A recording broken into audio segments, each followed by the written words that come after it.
Welcome back to the Paramount Sports Complex in Rydell, Georgia. Field number one. Big clash here. Stallions X and the Atlanta Four Stars. Ahead of this game, we'll go into the middle for a little bit of the look or of a look at the pitch from earlier, and then we'll go right into the toss with Lenny Achaibar.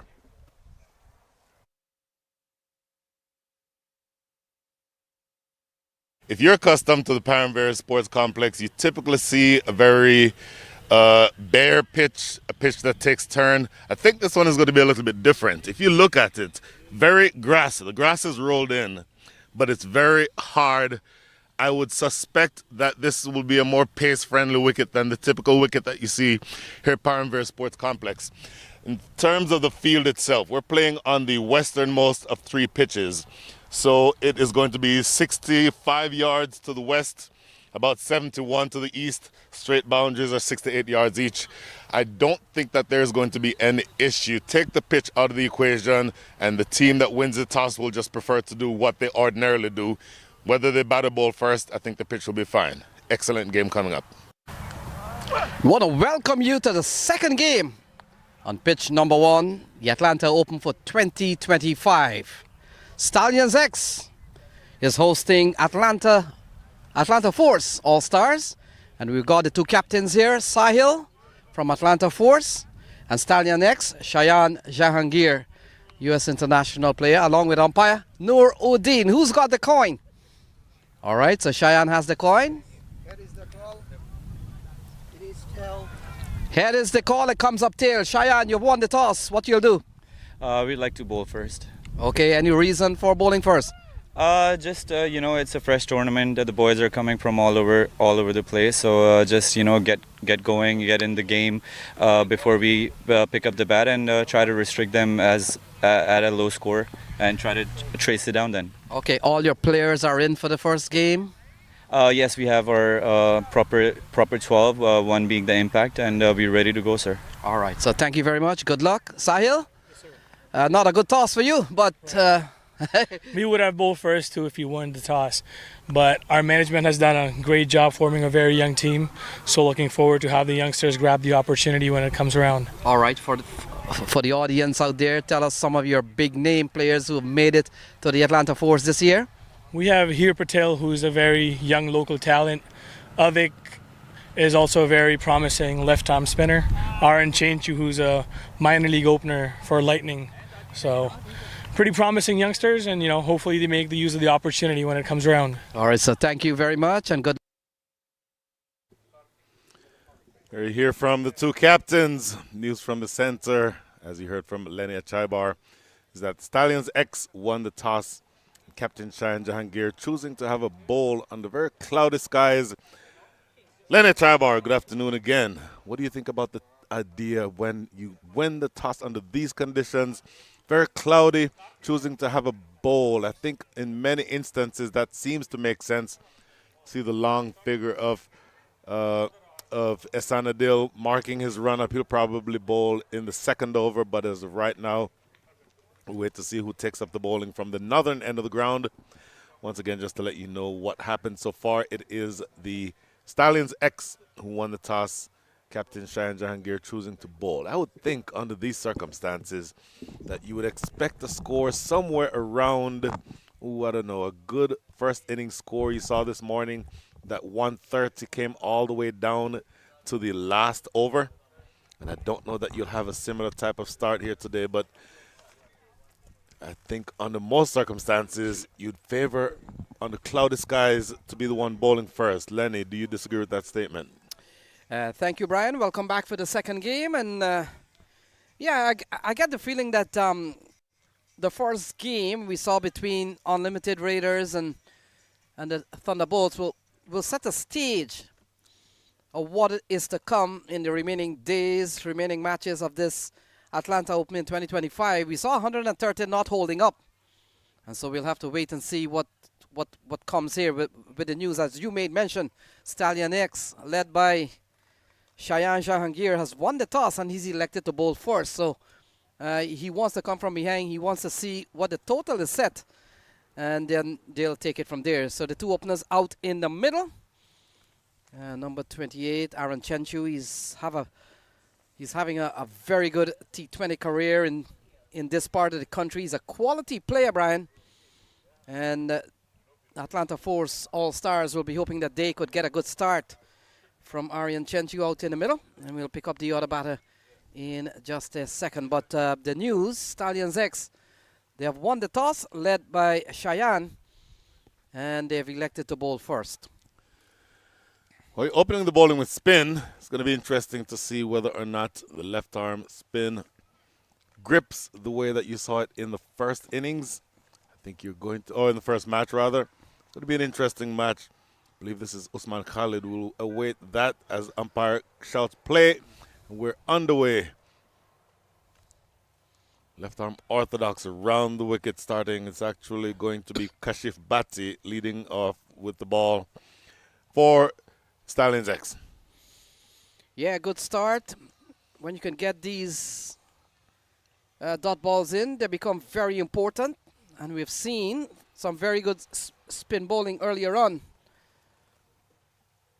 Chan Chu is playing across the line of a delivery and he goes through to the keeper. Looking for a big one, trying to find that area over the leg side. He's seen a number of big hits in that area today, but difference here, he's hitting with the ball turning away from him, so that's inherently a risky shot. Let's see what the rest of the over looks like, but two good balls to start with here by Kashif Bhatti. Yeah, into the offside, and so 3 dot balls. This has been very good bowling from Kashif. It's given them a really good start, and it's always a big ask from the captain to give the slow bowlers. As we have seen so much in T20 cricket, Brian, it seems to really work. 3 dot balls, good bowling, good start. Aaron Chenchu, the man on strike. And again into the offside, can score. 4 dot balls here for Bhatti. I don't know that it's necessarily very early to start feeling pressure, but you might just feel that the batter is getting a little bit nervous, wanting to get things going, want something other than a 0 next to your name. So it's going to be interesting to see how he manages these last 2 balls. And again, he can't score. So this over's gone pretty well. He has gone really good. And we've seen 5 dot balls. Can't ask for a better start from the opening spinner. Oh, my goodness. Absolutely brilliant stuff from Kashif Bhatti to start. And In the air, it will land safely. Couple of runs here, so that breaks a good over. Doesn't necessarily spoil it because you can get through the first over with only conceding 2 runs. You'll take that all day, every day. End of over 1, 2 without loss.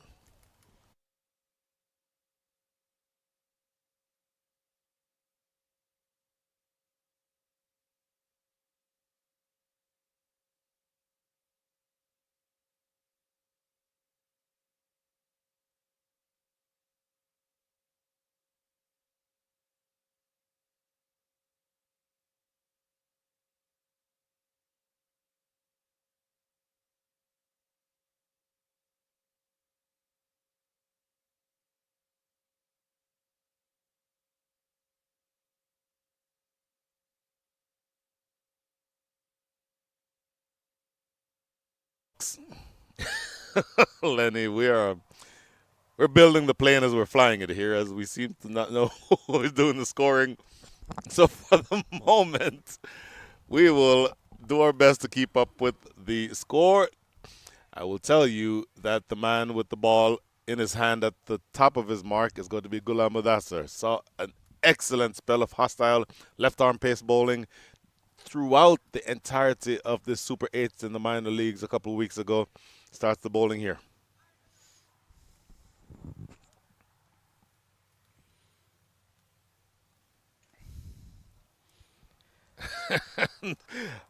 Somebody's starting to populate the scorecard now.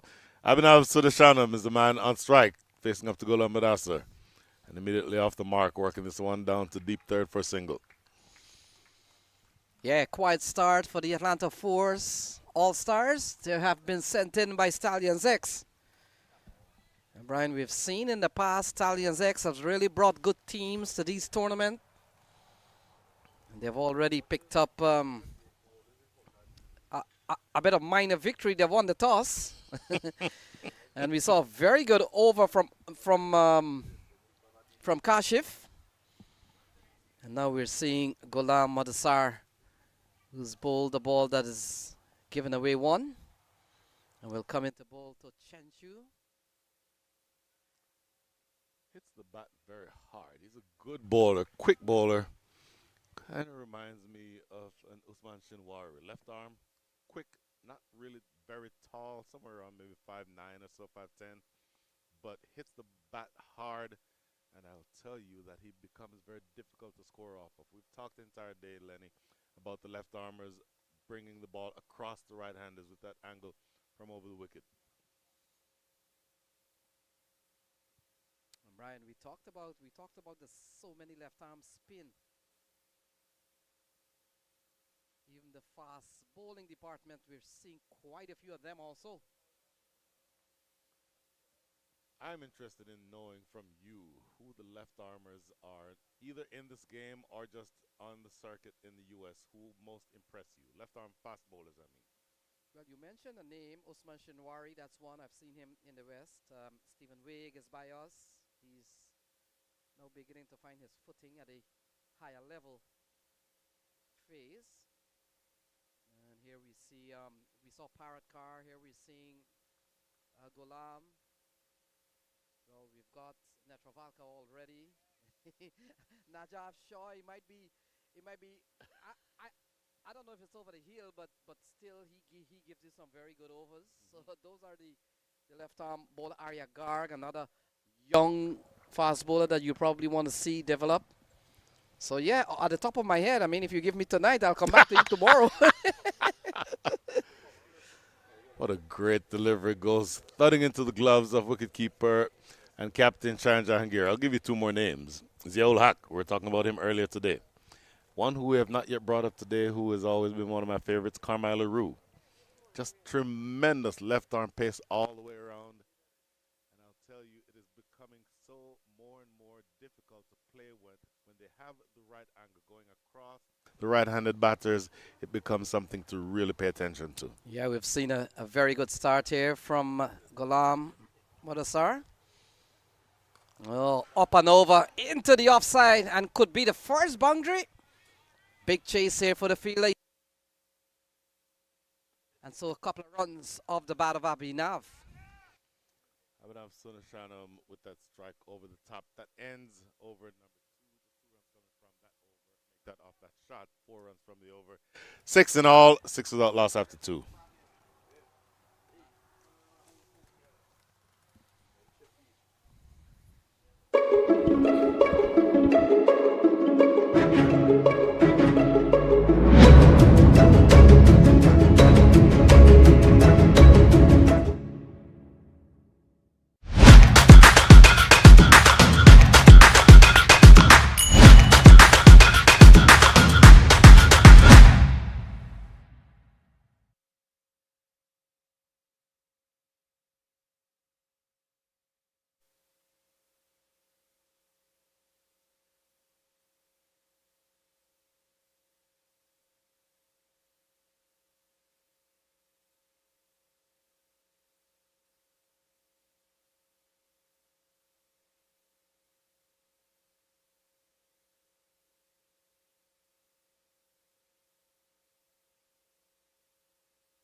Won't go all the way to runs here, Lenny.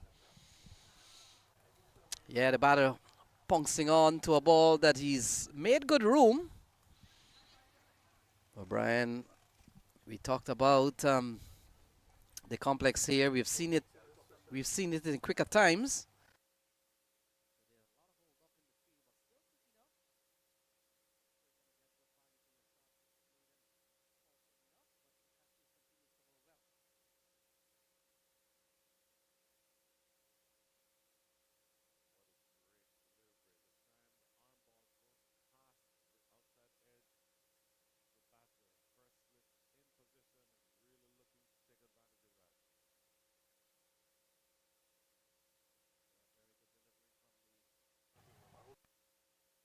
Left arm.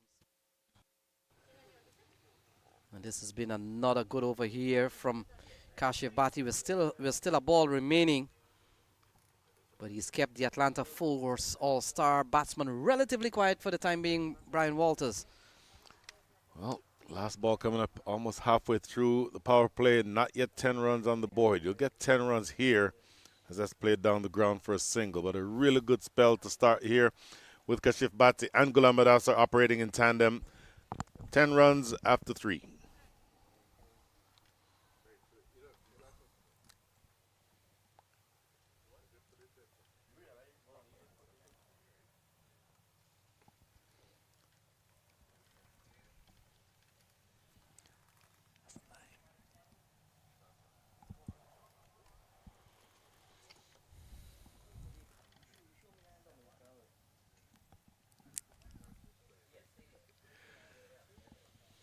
So the action continues. Game number 2 on this pitch on opening day at the Atlanta Open, Brian. Earlier on, we saw the Seattle Thunderbolts winning over Raiders Unlimited. A 130 game. Here is Ghulam. And up. Oh, simple. I'll tell you.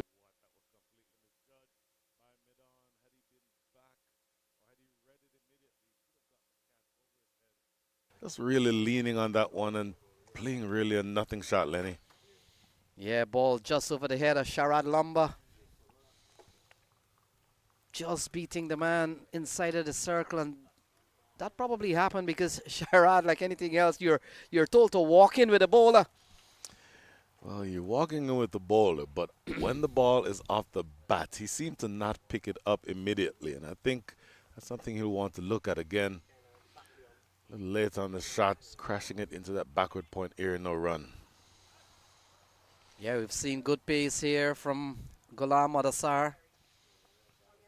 We talked about the many left-arm fast bowler around, and most of them in series, Brian Walters. And we've seen very good fast bowling from the left-armers. They've really come to the fore, even the spinners. We've seen the southpaw category. Yep. Well, this one here is one of the best. Wanting the single, not going to get it. So runs continue to be difficult to come by. So earlier in the morning, the opening games, we saw wins for Central Cardinals. They got a win over Clarion Eagles. We saw the Atlanta Lightning getting a win over Colshare. And on this pitch, and folks, as viewers, if you're watching coverage on this pitch, this is pitch number 1. We saw Seattle Thunderbolts getting past Raiders Unlimited not too long ago. So your choice of watching several games at the same time. And also you can follow on Crick Clubs at PVCC Crick Clubs. In the air again, we're testing Mr. Sudashanam to whatever extent we can. The ball goes really. Thought they might have had an opportunity for a single there, Lenny, but tight bowling continues. Yes, Stallions X have always brought good teams to the Open over the years, Brian. I recall back in 2022, they won when they got past the Atlanta Lightning. And if you recall, that was over at the old ground at Atlanta Playing Field. And we were reminded from Daniel Lamb, who came, and when I interviewed him, I asked him how is his time in the United States, and he tells me he's been here before. Well, not on this ground, but in the tournament. Tell you what, there's that pace that we're talking about. Good short ball. Catching the left-handed batter. Abhinav Sudashanam by surprise. Not very easy to go past these batters with the short deliveries, but that's what you saw there from Ghulam Badassar. Yeah, this serve has gone pretty well from him. We saw 2 off the first ball, and then we've seen a string of dot ball, 4 of them in a row. So final ball coming up, a quiet start here for the Atlanta Force All-Stars. Slower delivery this time. Just tap back to the bowler, no run. A really good over. Again, 4 overs bowled, only 12 runs on the board. Atlanta Force All-Stars are off to a bit of a sluggish start.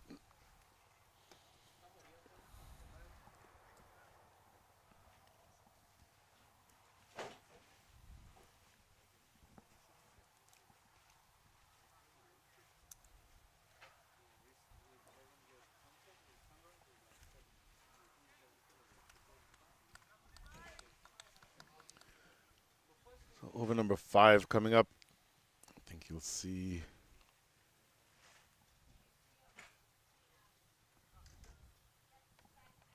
that the bowling has been of a quality, Lenny, that has made it difficult for the Atlanta Force All-Stars to get off to a quick start. It's going to be again Kashif Bhatti to continue. Left arm orthodox. Tapped into the offside. May get 2 here if they run hard, and in fact they'll just jog back for that second run. So maybe some signs of movement here early, Lenny, that they want to get on the get things going. Yeah, the bowling has been so good. We're into the 5th over. They haven't conceded a boundary at a time in which teams talk about the power play advantage and being able to, with 2 fielders outside of the ring, to really get going.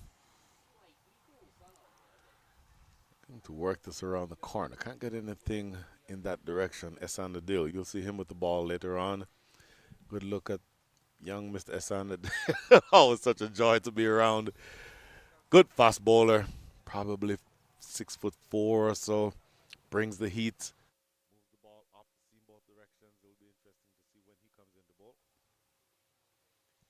Wanting the big hit again and again, missing out on that shot toward that leg side, Lenny. Yeah, Aaron Chenchu, he's a quality player, and you get the feeling that the X has studied him and have decided that they're going to get the left arm spinner against him, and so far it's been the left arm spin winning.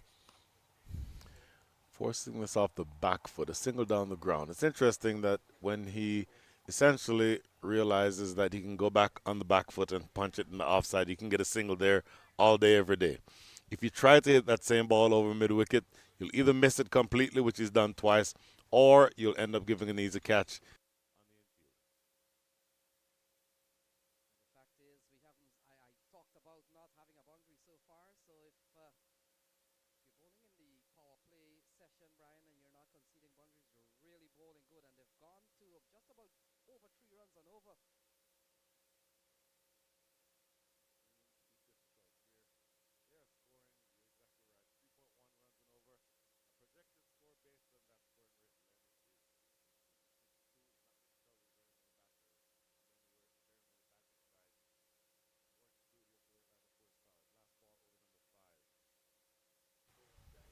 Instant replay again. What a brilliant over. 3 overs bowled here by, in fact, that was Usman Kadir according to the scorecard.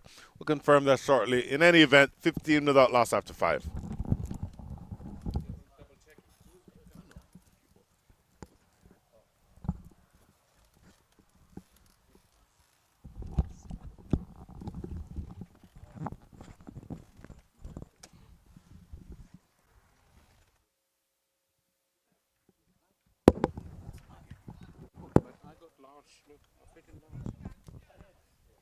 I'm not complaining.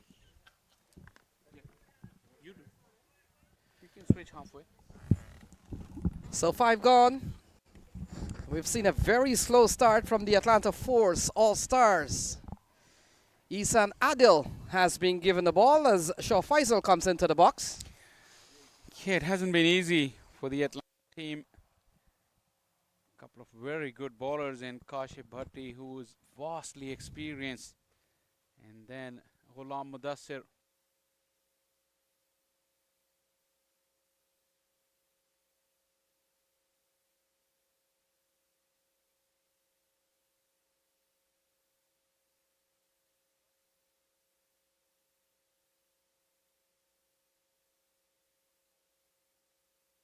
Player, Shaw Faisal, but he's been held down here by first of all Kashif Bhatti and now Isan Adil. Yeah, the task has been massive for Aran Chenchu. He's a good player, but like I said, the bowling and the conditions really was top class, and he really had to struggle. 13 deliveries, 7 for him. To his credit, he hasn't given up, and he's staying in, hoping that he gets his eye in and make use of those deliveries that he's used. One last chance before the power play, although the task didn't get easy because Ahsan Adil is also very, very good bowler. And the fact is, he struggled against the left arm spin of Kashif Bhatti. Big appeal, not says the umpire. And it goes for a slow start.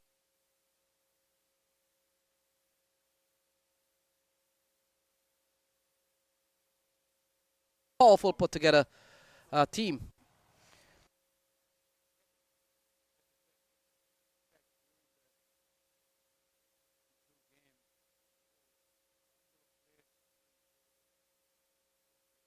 Behind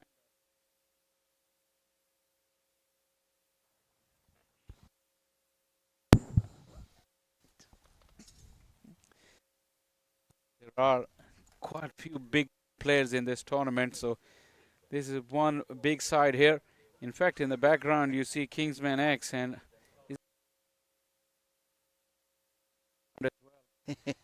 huge upset to talk about as well already in the tournament. By the off stump, Yasha Faisal. We saw some winners today.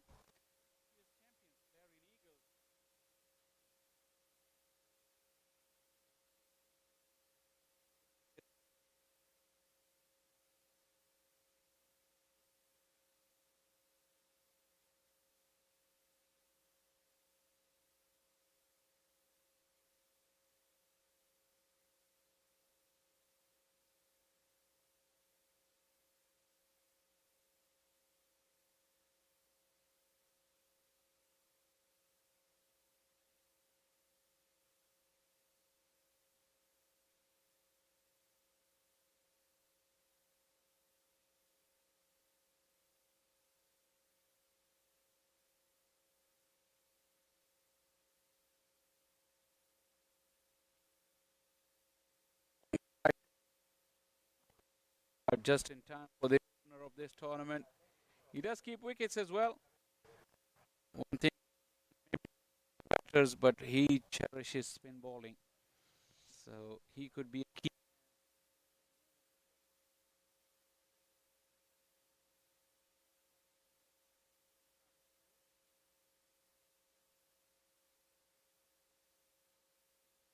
Ball and with good steam.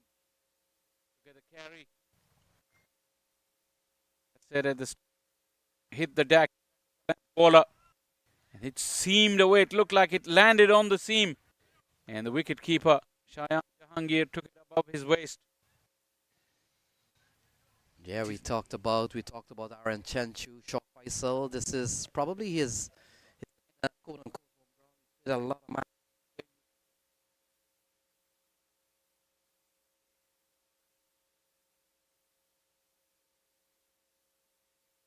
having have to face the likes of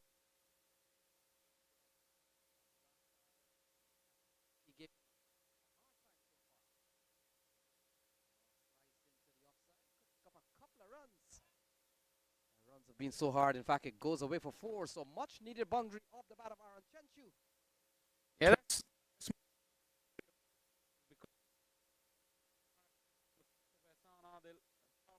closed out with that boundary. 5 of the over, 21 for none after 6. Sliced it away. It was fuller in length. No boom, but he just carved it away and will the boundary. The quickest of movers. But the stranglehold continues, you'd feel, despite that boundary. 21 for none after power play. No wickets, though. That is something that give Atlanta Force some confidence. So it looks like Usman Khalid has been given the ball here. Shah Faisal, he's another left-arm spinner. And he comes in here, fourth bowler to be used at a time in which they've gone out of the power play with just 21 without loss. And so we've seen very good bowling here.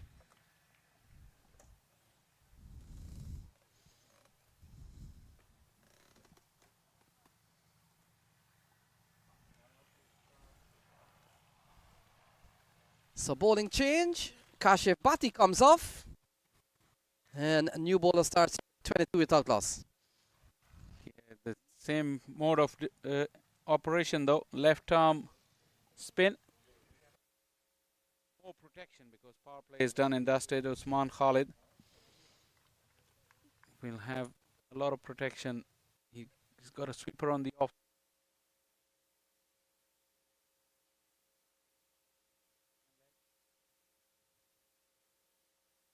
Big swing and a miss. He has struggled against the left arm spinners. He that only went for 9 and now Usman Khalid has been given.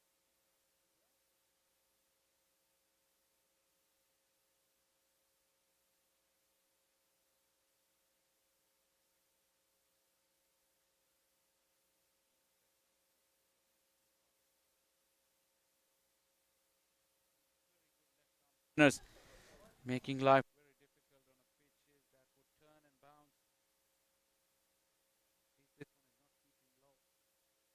low. Yeah, he goes unconventional. Still doesn't get it right. Into the glove of the captain, Shayan Jahangir. And Shah Faisal, you talked about wicket-keeping options. Shayan has taken the glove, but not a top-class keeper somewhere out in the field. He gets a short one, pounces on this one, and a much relief boundary comes to Aaron Chenchu, 26 without loss. Yeah, second boundary in as many overs. That is good news for the Atlanta Force. Good area that he chose as well, because it was short, and we've seen batters guilty of attempting that short pull to square mid-wicket. This time he waited for the ball to turn and arrive and then hit it straight back. Long on is quite wide. It's a good option taken. So ball punched into the offside. Very well fielded there by the fielder. So the 7th over comes to a close. It's 26 without loss. The Atlanta Force All-Stars, having lost the toss, asked to bat first. We've got the two openers out in the middle, 26 for none.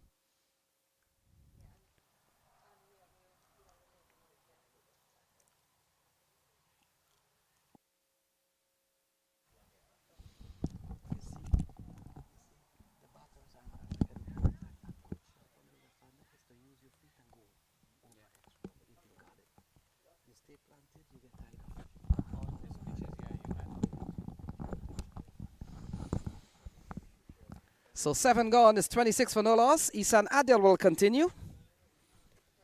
And Shah Faisal, we saw good pace in the last over. Is that the warm-up pace?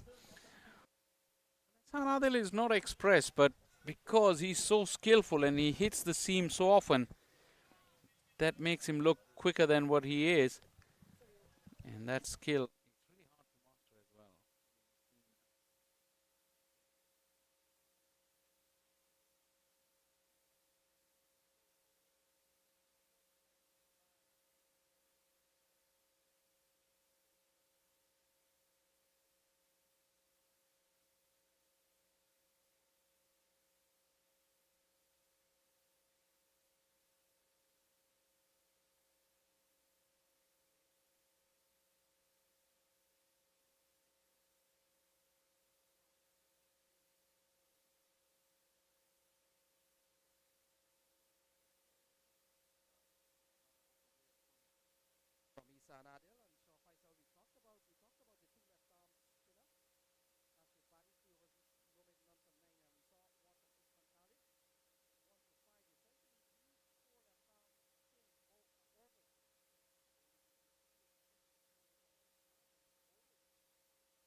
power play. Yeah, that's the hardest time to bowl, and especially on this pitch as well, when the ball is hard on you. That's your best chance as a batting team to get away to a start. As those left-arm spinners made sure it didn't happen. Short ball has Sundar Shanam trying to half evasive, half trying to play a shot. In the end, it goes through to the keeper, Cheyenne. 26 for no loss. Once again, that wasn't an express delivery, but the line of that bouncer and the height was so good that the batter could barely get out of the way. Also, the element of surprise. He wasn't expecting that short delivery. And you look at his reaction, excellent bouncer from Ehsan Adil.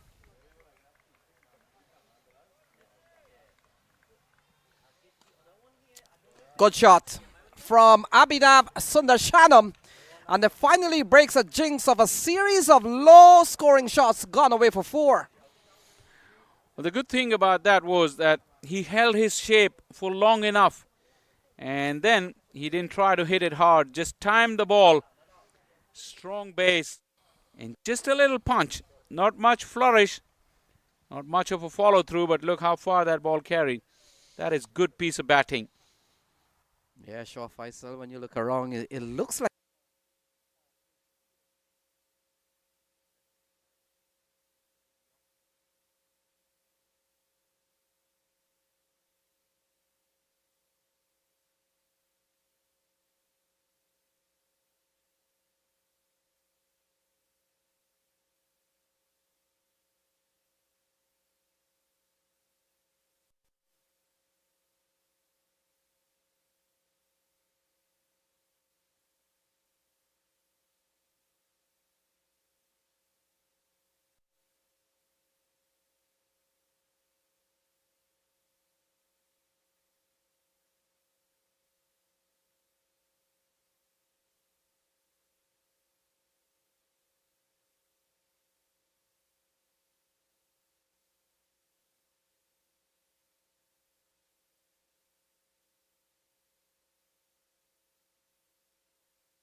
Well, Usman Khalid's figures have taken a beating in the last over. 3 sixes. Yeah, we saw 21 coming off that over as Tajinder Singh comes into the attack. They have options galore. The Stallion X. Obviously, Shan Jayasuriya can bowl. And so can Asif Mahmood, who's a tall all-rounder. He's quite quick. But at the moment, relying on more spin. This time, the off-spin of Tajinder against the left-handed Abhinav, who now must kick himself into action as well. Yeah, driven straight on the ground. Isan Adil is engaged. And only a single. Shah Faisal, we talked about the Stallions X. They won in 2022. And we've seen the likes of Kingsmen return here. They've been winner Clarion Eagles. You talked about Clarion Eagles. There was an upset this morning. And the Atlanta Lightning, they're all here. They've won at the Atlanta Open and they've returned for season 2025. Pulling that off-stump line, asking Chenchu to hit against the spin through the offside. Tajinder is also very experienced. He's a good all-rounder. Obviously, he's very handy with the bat.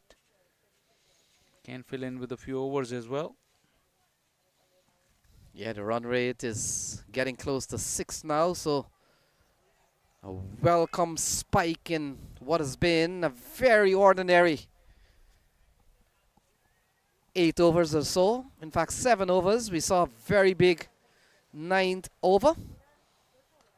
Yeah, that's a good-looking shot. May have gotten a hand to it, Tajinder, but they'll get a single out in the offside. He did get a fingertip.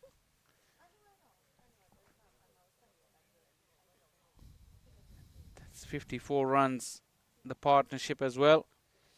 55 now, 2 balls shy of the halfway stage. Yeah, sure, Faisal. And you talked about the earlier game that we saw, the 10 over mark. It was something around what, 49, the 50 area. So they haven't done anything risky, but they're 55. Well on course of what is happening, what has been par. Oh, good shot. Isan Adil will be the fielder. Oh!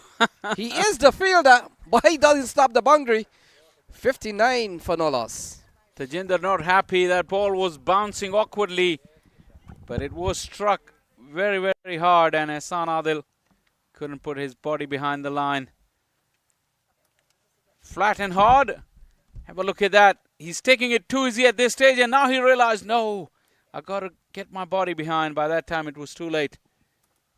Tall, fast bowler. Looked a bit embarrassing for him. He's lucky that there is not a big crowd here, or they would shout at him. Do you think you're a pro? Don't expect these mistakes from professionals. Halfway stage, it's a 59 for none. The action has really kicked up in the last 3 overs or so. And Lenny Achabar has given way to Brian Walters, who's with all his gadgets and stuff, just about ready. How was your lunch, Brian? I think I ate it too quickly to even be able to tell you how it was. There's no going down to fine leg to rest for these fast bowlers because you're in the action the very next start of the over. Yeah, absolutely. Gone are the days. Gone are your days when you can just sit at fine leg for like good half an hour or so after your spell. Yeah, that's not a thing anymore. But were you one of those fielders? Or I kind of have a feeling you must have been a very good fielder too. I was a very good fielder in my younger days. As I got older, I got closer and closer to the wicket to where I ended up just going first slip to first slip. Asif Mahmood is the new bowler. He's a very, very prolific all-rounder. Very talented. Still quite young, in his early 20s. Tell you something, I've seen him bowl some fantastic spells in first-class cricket. Really quick. Got a good Yorker. He struggled with fitness issues. But when he's fit and going, as we watch at him, he's tall, he's well built. can hit them a long way as well with the bat in hand. But for now, really interested to see, because I'm seeing him after a while. If he's fully fit, he could be rapid.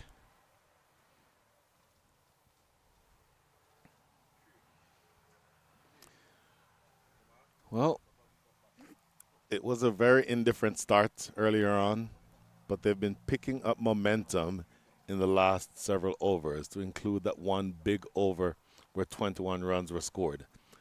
And in the there we talked about left arm pace in the background, top left of your screen. That is Ziaul Haq, and you'll see him later on in this tournament, up the outside edge, running down toward Esana Dill. This one he feels some applause around the stadium as Esana Dill.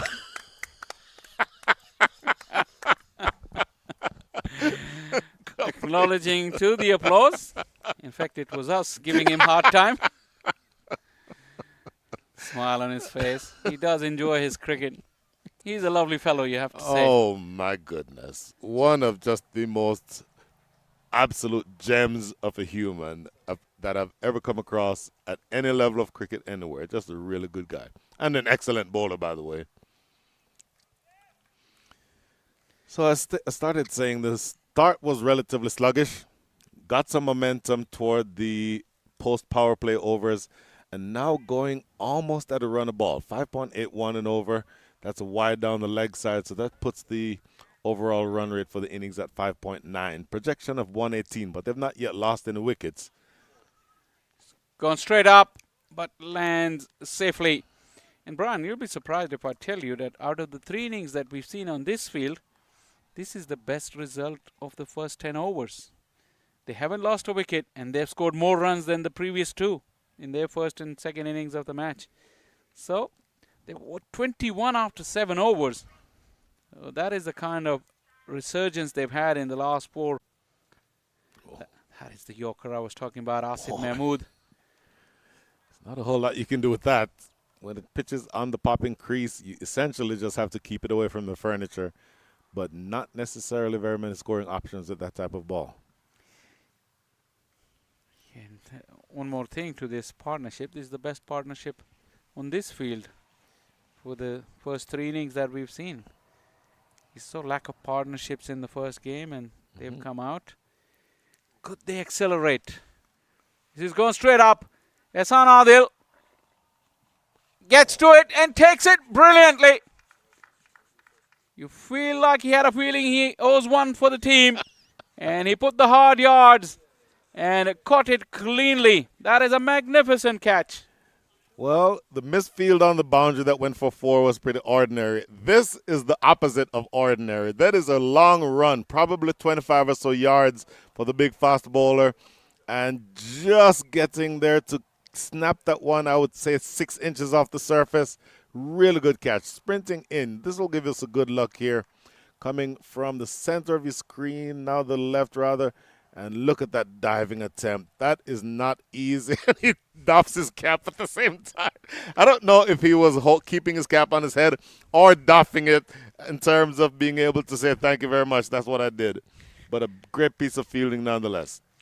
Good knock from Chenchu. He was looking to accelerate.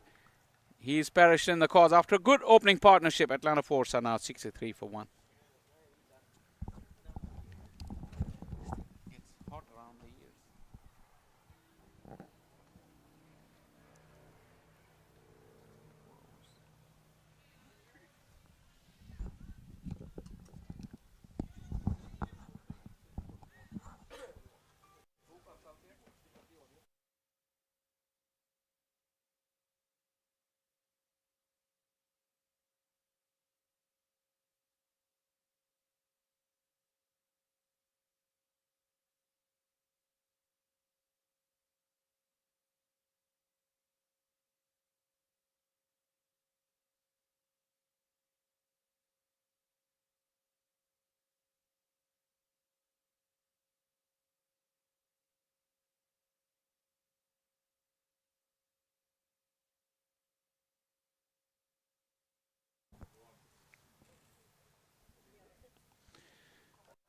That is the turn. The Off spinner against the left-hander. Abhinav now will have to pick up the pace.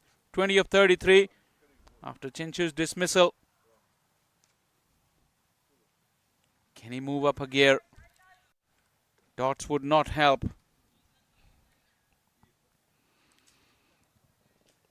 The new batter, Vijay Kumar Mato. He's at the non-striker's end. Tajinder Singh into his second over. He will have better memories of this last over that he bowled than the over that he bowled on Sunday in the MILC final that went for 15 runs. Skied in the air, pretty straightforward catch. Does that look any simpler for Shehan Jayasuriya? Well, this is what pros do. He made it look very, very simple. No fuss, no celebration even. And now he's going over to talk to a couple of people. Look how easily he takes this. Well judged, but how soft his hands. Ladies and gentlemen, or more specifically, kids, if you're watching, that is how you take a ball. Just pull your hand back just a little bit to provide that cushion. That ball settles in your palm. That is such a clean catch. 63 for 2. They started off 63 runs to the good and now have lost 2 wickets with no additional runs. And that was always the danger, because Abhinav realizing he need to pick up the pace after the dismissal of his more belligerent partner. And he perished in the cause and left with 2 new batters who haven't faced a delivery between them. Never ideal. Though you still think that they have time on their hand, because it's only the 12th over.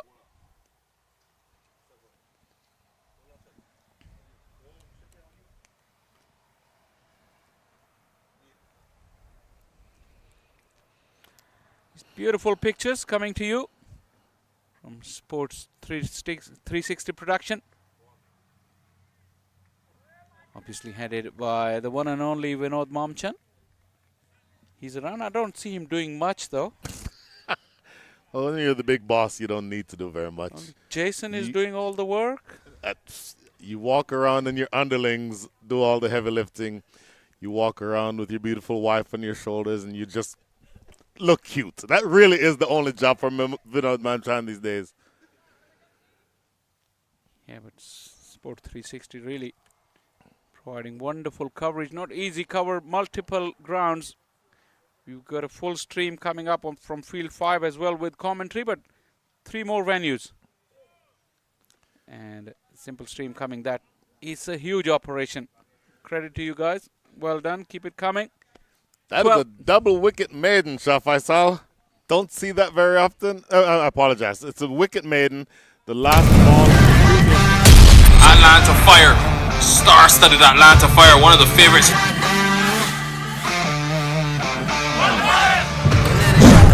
Man, indeed, but that one is smack.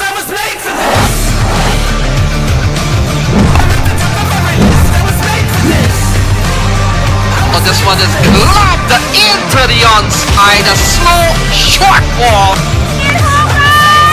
I was made for this. Yeah, I was made for this.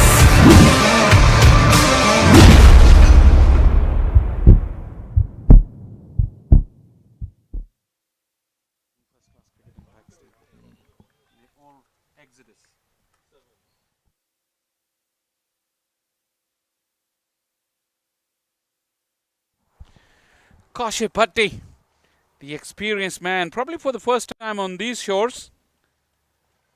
126 first-class matches for Kaushik Bhatti. 83 T20 games as well. Wealth of experience to go with a lot of skill. He can hit long ball as well. Ideally suited for this format. Into his 3rd over. Started off inside the power play with the new ball. And coming in with 2 new batters. Ideal time to come and exert more pressure. Well, it's not going to be easy. I said earlier that they were starting off to a very good, got off to a good start.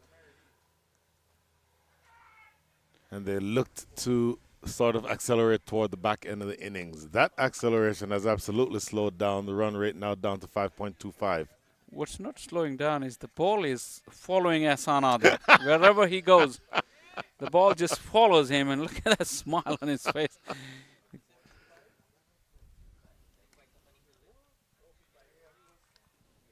It's a stranglehold here for these two.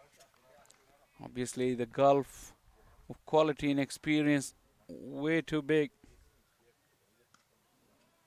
Boy, really tight bowling.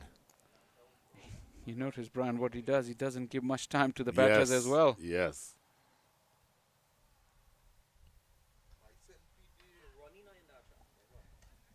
Just turning across the batter and a wide, happily received wide by the Atlanta Force.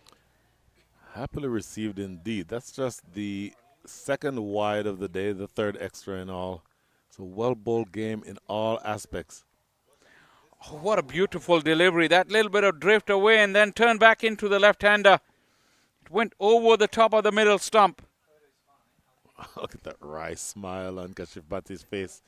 He knows that he just bowled a gem.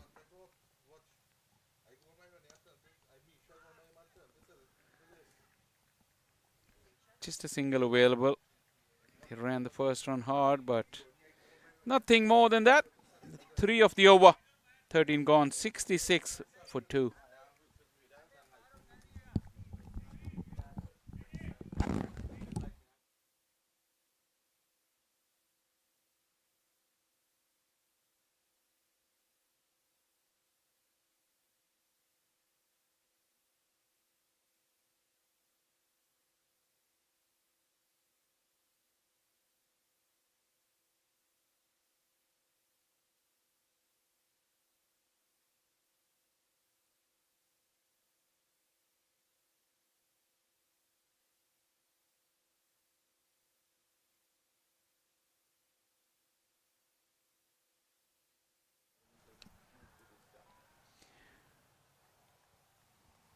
Tejinder with a slip in place, still looking for wickets.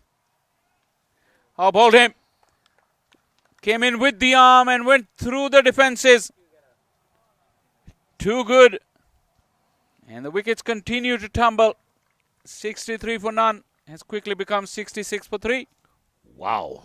So losing 3 and 3 is never a good thing.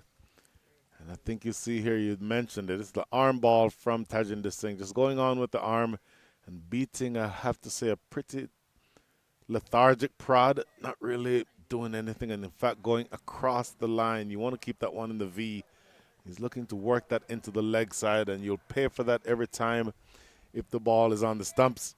Unfortunately for the Atlanta Four Stars, they're collapsing in a heap here. As you mentioned, Shah Faisal, 63 without loss becomes 63 for 3 or 66 for 3, and they're in all kinds of trouble.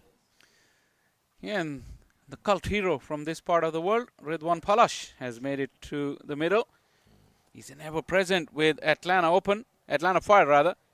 Doesn't normally get to play a lot of games, but he's the heartbeat of that team, and probably this time trying to use his experience and play alongside the youngsters of Atlanta Force and also get some game time. Hardly ever does. Be interesting to see. I've seen him in Atlanta Fire colors every year for the last so many years, but I can't remember when did he actually play. Yeah, and when did he bat? Long time ago. See if he still got it. He tells me he still got it. That's his chance. Immediately off the mark here. Interesting field position. There's a leg slip for Ridwan Palash. I want to see if that position is kept there for both batters. And each batter with 1 run against their name, so this certainly wouldn't be a bad idea to put some pressure on them.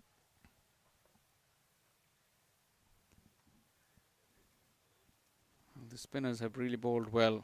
Tejinder, who bowled a wicket made in the last one, has got the wicket on the first delivery again.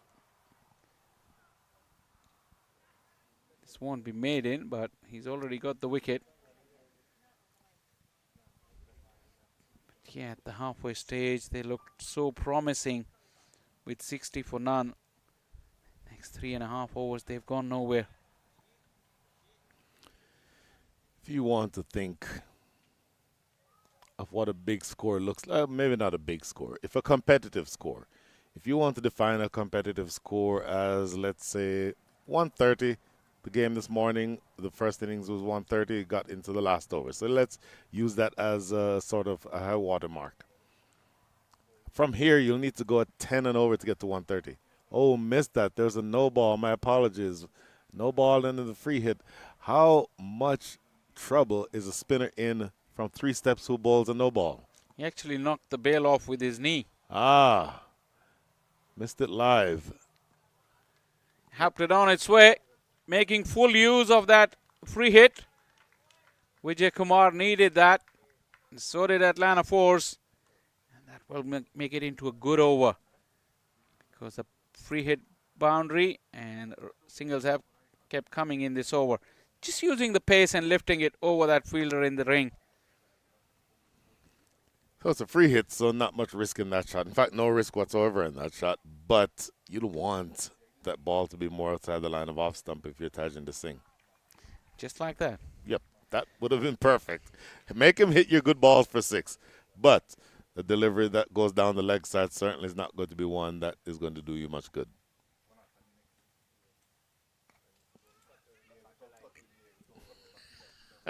Asana there again. And I think his teammates are giving him hard time as well. Every time, even if you can see a closer look of Hassan, he's still got a smile on his face. He's getting hard time from his teammates. Over comes to an end. It's 74 for 3 after 14.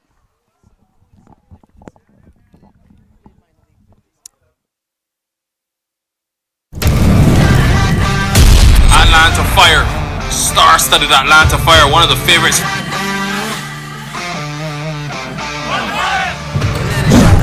Man in deep, and that one is smack.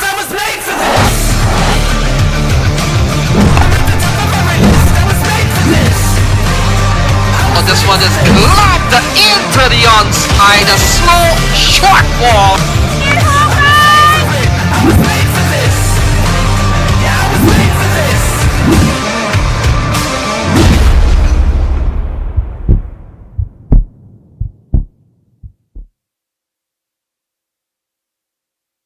Team over. Asif Mahmood once again falling straight. And Ridwan Palash's knock has come to an end. 63 without loss. Fast forward a few deliveries, 74 for 4. Maybe the question now, Shah Faisal, is whether or not the Atlanta 4 Stars can get past 100. Full and straight, as you mentioned, top of middle. You like seeing that as a fast bowler. That is a length that is not easy to drive, particularly if there's any sideways movement. I don't want to see a replay again, but I got the sense that that moved slightly off the pitch. Look, this should tell us here. Just full and straight. Full and straight, not that middle stump. That's the idea. Yeah, just a bit quick for Palash, or probably he's not in the best of nick. But Asif Mahmood won't be complaining. Second wicket for the tall fast bowler. And now you can see Smiles returning. And Stallion X. They were in control throughout, but that little flurry between over number 7 and 11 really would have threatened them quite briefly. Their strength and depth and quality is just too much. So strong comeback, and this collapse can only end if there is a partnership. Well, you realize that things are going to be much more difficult at this stage. It's not going to be easy against Asif Mahmood, as you mentioned. Tall, fast bowler, and he seems to be warming up now. The first over was maybe 75%. He's now about 90% is what it looks like. Oh. Single, I thought the fielder was closing in. Tajinder probably hanging back a little bit, but once again that Yorker zooming in on those stumps.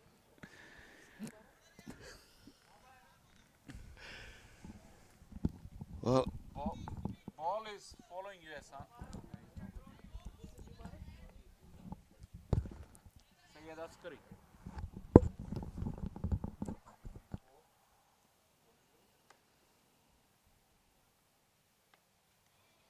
Strays down the leg side, just a little bit of a fall in his action, falling away and dragging that ball across. 76 for 4. This innings has gone nowhere, and looking at the strength in the batting department also for the Stallion X. That man Hassan Adil once again called into action. Well, you know, you mentioned the strength of the batting order, and it's a tremendous batting side. Oh my goodness! I mean, they keep coming. Shahan Jahangir, the captain himself, Shahan Jayasuriya, Tajinder Singh.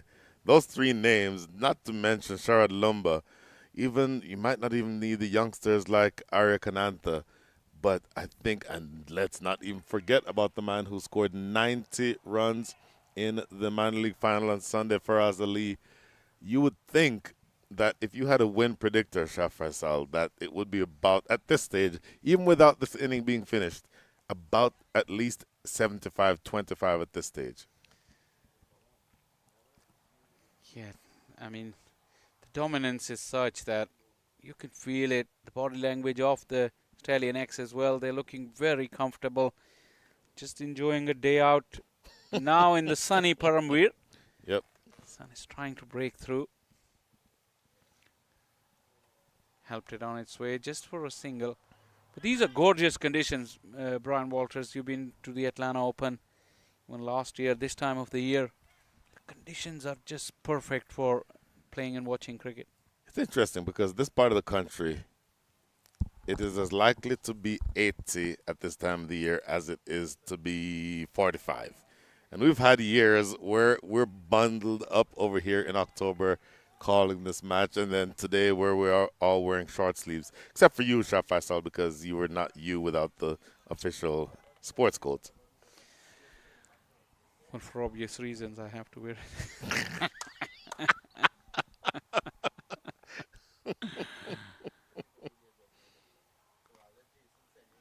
Just rolls his big shoulders and tries the middle of the pitch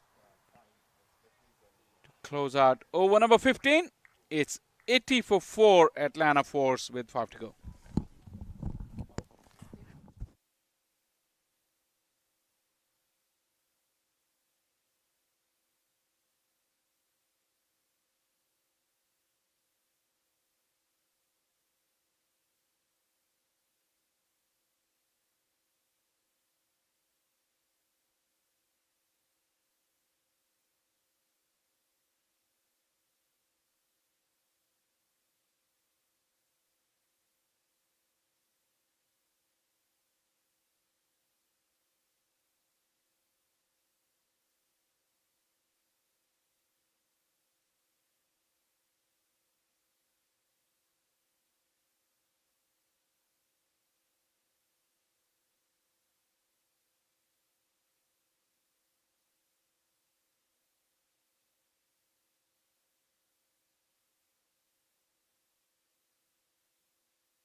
So 80 for 4 at the end of 15. We've seen a premium on runs here for the Atlanta Force All-Stars. The cricket continues.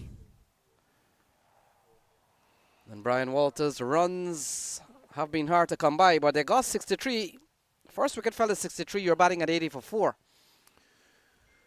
Well, I hate to say it, it feels almost like this is a practice for like an extended net session for the bowling side, because no resistance being offered by the Atlanta Force All-Stars after that first innings, or that first wicket partnership, by the way. Top edge going down to deep third. So Hassan Mohsin, who's now into the attack, has conceded 4 runs, absolutely off the edge, but you'll take those runs any way you can get them.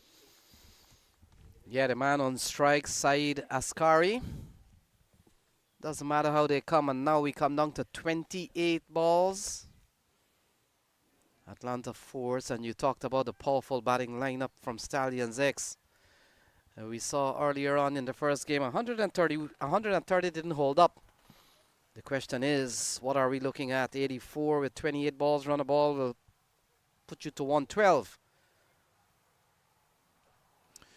Well, if you are the Stallions X, very powerful side, Bearing in mind that it's a short tournament and you have to be able to separate yourself from the group, maybe you want to bowl this side out as quickly as possible, Atlanta Four Stars, chase the runs in something like 10, 11, 12 overs and get that huge advantage on net run rate. Yeah, into the onside. Easy single again. And so we come down to 26 ball. We saw some very good spin bowling. Certainly led by Kashif Bhatti. 5 overs. In fact, 4 overs, 1 for 18. And we also saw some very good bowling from Usman Khalid.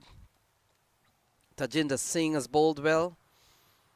And now Hassan Mohsin given the ball here. So plenty of bowling options. We haven't seen much of Isan Adil. Oh, paddled away, and that's a good-looking shot off the bat of VK Mato, and has gone away for 4. You'll accept those. Going down the leg side, a little bit too straight from Hassan Mohsin, and easily stepping inside the line was Vijay Kumar Mato. Steps inside the line, helps himself to 4 runs over fine leg. Yeah, good shot at a time in which they're looking for runs. Every little bit will count. That's a big chomp.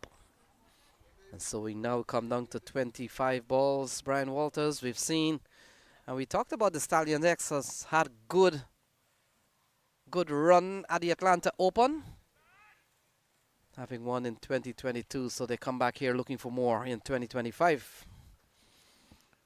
Certainly looking for more, and I would think at this stage, when you're getting to the point where you're getting through the remaining several overs here, you want to just keep pressing home the advantage. That's the idea. End of over number 16, 90 for 4.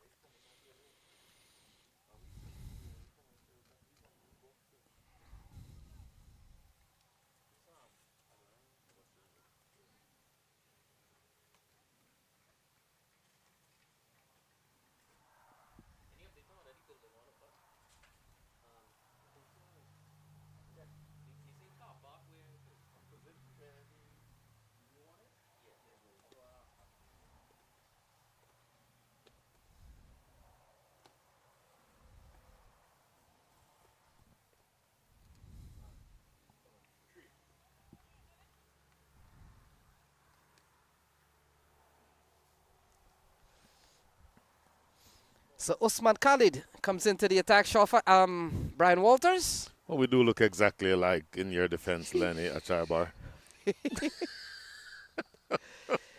And we come down to 23 balls remaining. Approaching 100, they're up to 91. That'll be a big psychological mark, Brian, if they get to three figure. It's a psychological advantage, but not much else beyond that, Lenny, because obviously we talked about the batting firepower. We don't need to go over it all again, but you would think that the Stallions X is not thinking right now about whether or not they'll win this game, but how aggressively they need to go after the runs to be able to give themselves an advantage on net run rate. And Brian, what we've seen the left arm spinners done a lot of work. No batter has really negotiated them pretty well. We saw from the top of the order, Aaron Chenchu struggled against them. So into the hands and out of Usman Khalid, 92 for 4. Return catches are never easy, but this one is one that he will think that he should have taken, Usman Khalid.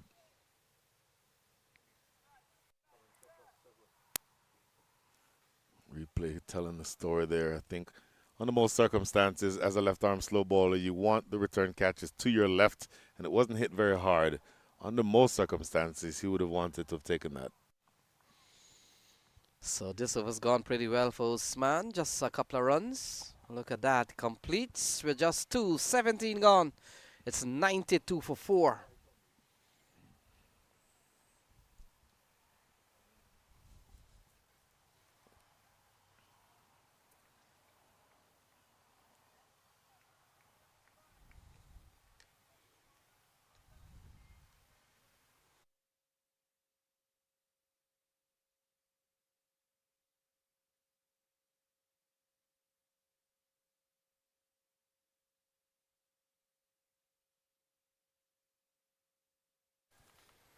Brian Walters, we talked about some early winners. Central Cardinals with an upset over Clarion Eagles. Atlanta Lightning winning.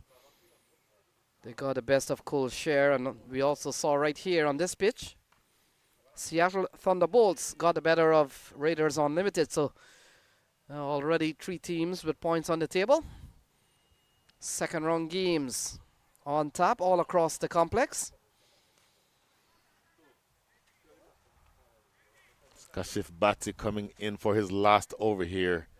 Left arm spin has done the job. Kashif Bhatti, this is his 3rd over. Lenny, that single has just meant that he's conceded 10 runs in 19 balls bowled.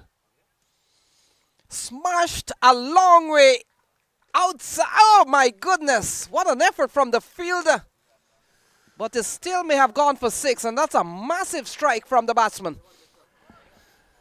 Oh, Shehan Jayasuriya close to the boundary, signaling that it was in fact 4. Look at this effort, the wonderful effort, catching it and throwing it back. And that's Arya Kanantha, I believe, and he may have done himself a bit of damage. Arya Kanantha, the young man from Houston. And that is a spectacular piece of work. Typically, when Arya Kanantha plays, he plays as a wicket-keeper batter, but he's as good in the field as he is behind the stumps. You saw the effort there. Ball into the onside. Towards the stumps, and that will take the score up to 92. In fact, 99, Brian. They're on the verge of getting to that 100 mark. 99 for 4. We've seen 7 in this over so far. Boy.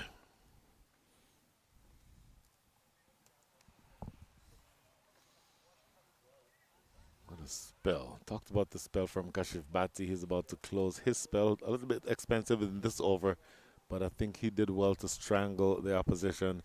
And then Usman Khalid, I'd say he did the exact same thing when he bowled his spells, or his overs. So really good bowling by this pair. So the 100 comes up. It comes in the 18th over. And we've seen a good knock so far from VK Mato. Saeed Askari is his partner. 100 on the board. 100 on the board with 2 deliveries remaining in over number 18. Talked about that big partnership up front, 63 runs. This is now the 2nd highest partnership in the innings, worth as of right now some 26 runs. So reverse into the offside and gone all the way. In fact, gone for 4. It's 104 for 4. Ehsan Adil knew pretty easily and pretty early that he was not going to have a chance to go after that one. So he just turned and jogged. That's always a safe shot with fine leg inside the circle. Essentially, you make fine leg into a short third and you knock it over his head for 4. That's not a bad option. This is one of the best overs that they've had in a while, the Atlanta 4 Stars. 12 runs in it with 1 ball to come. So 12 of this over. You're right on that, Brian. But in the 8th over, they got a lot of runs too. They got 21 in one of those overs. So the over comes to a close. 18 gone. It's 104 for 4.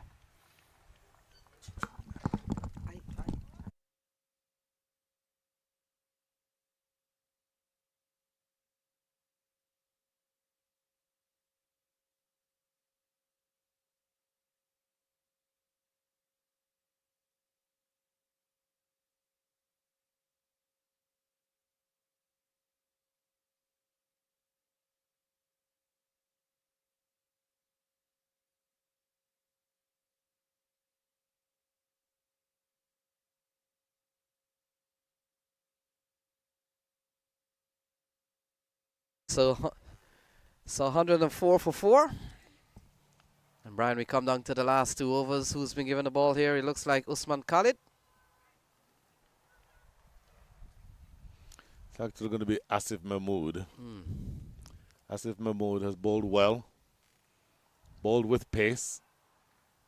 You heard Shah Faisal talking about him earlier, where he's essentially coming back from some time off due to injury.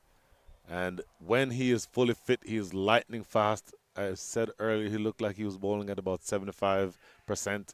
Appeal for a leg before here. This is going down. But he is a great asset to have, particularly at the death, because he has a really good Yorker. You saw evidence of it earlier in his spell.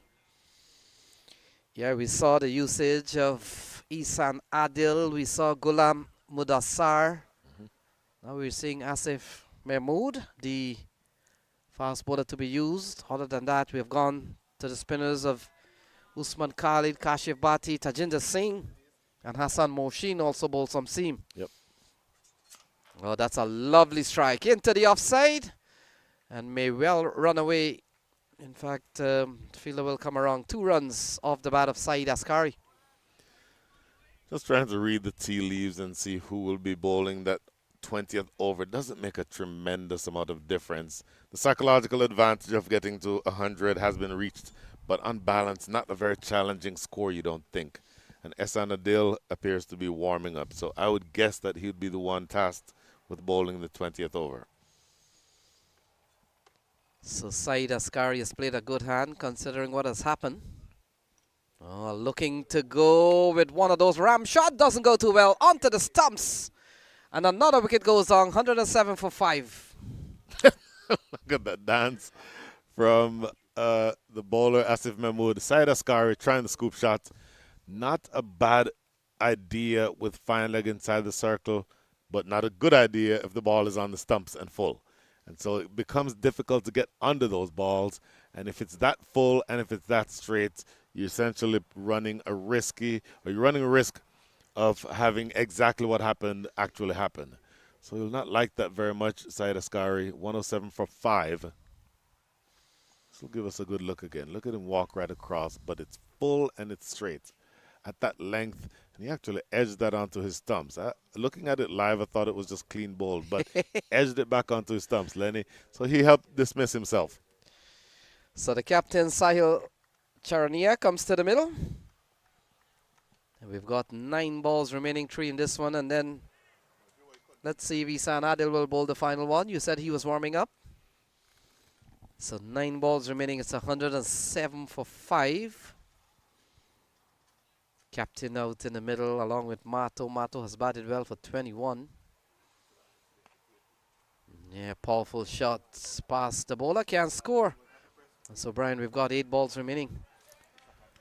8 balls remaining coming in. And, in fact, when Shah Faisal and I were talking, we said, let's use sort of as a template for what a good score looks like, 130. The score in the first innings from this morning. And by that measure, you're still a little bit far off from it. But you have to acknowledge the fact that, I'll tell you what, earlier on in this innings, after the loss of the 3 quick wickets, after the big opening partnership, we were doubting whether or not they'd get to 100. So having gotten to 108 now with that single down the ground, you're feeling a little bit better, but still very far behind in this game. Yeah, still on the 6th and over. VK Mato comes back onto strike. He's played a good hand, Brian Walters. 7 balls remaining. And not timed well. We'll close out the 19. So 19 gone. It's 109. 109 for 5. So 19 overs gone.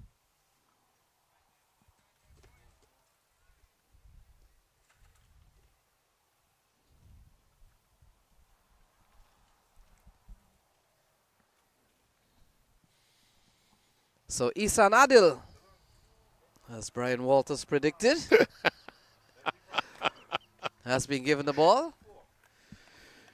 If you want to know the lottery numbers for later on, my number is... No, stop. So final over, Isan Adil bowled a couple of overs at the start, gave away 10 in 2. And he's been given the ball here to finish up. Will come into bowl to VK Mato. 109 for 5, Brian Walters. 115, 120. Can you try to manufacture about 10 runs from this last over? Yeah, into the offside. Hands a strike over to the captain, Sahil Charania.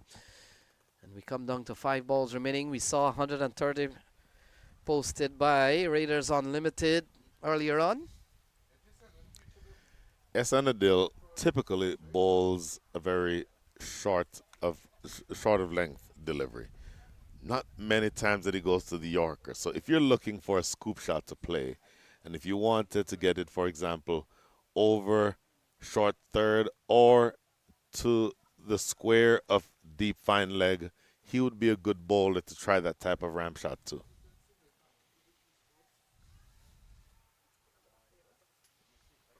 Oh, big shot. Big shot from Sahil. And gone a long way, gone for 6. Well, if you have that in your armory, no reason to consider playing a scoop shot, Lenny. Rye, look at on Esanadil's face there. This is a hit me ball. This is one that is neither short to cause the batter to take defensive action or evasive action, nor is it full enough to threaten the stumps. This is a ball that any batter at this stage of the innings will be swinging for the fences. Yeah, well-built man, Sahil. Settles and waits again for Isa Nadil. Full ball into the onside. Has he found the gap? Fielder will come around. Can't get there on time. And that's 4 more runs off the bat of Sahil Charania. I may have set the target too low. I said, can you try to manufacture 10 runs? Well, they have 11 runs with 3 balls still remaining here in the last over. They're at 120, Lenny. So this is a far cry away from where they were about 10 or so overs ago. Make it 9 overs ago when they were struggling at 66 for 4. It looks like Sahil will run out of deliveries here. And all of a sudden, how many times batters at the domestic level has put pressure on Isan Adil? 11 off 3 balls. Oh, good shot. Straight down the ground. Fielder will come around Shehan.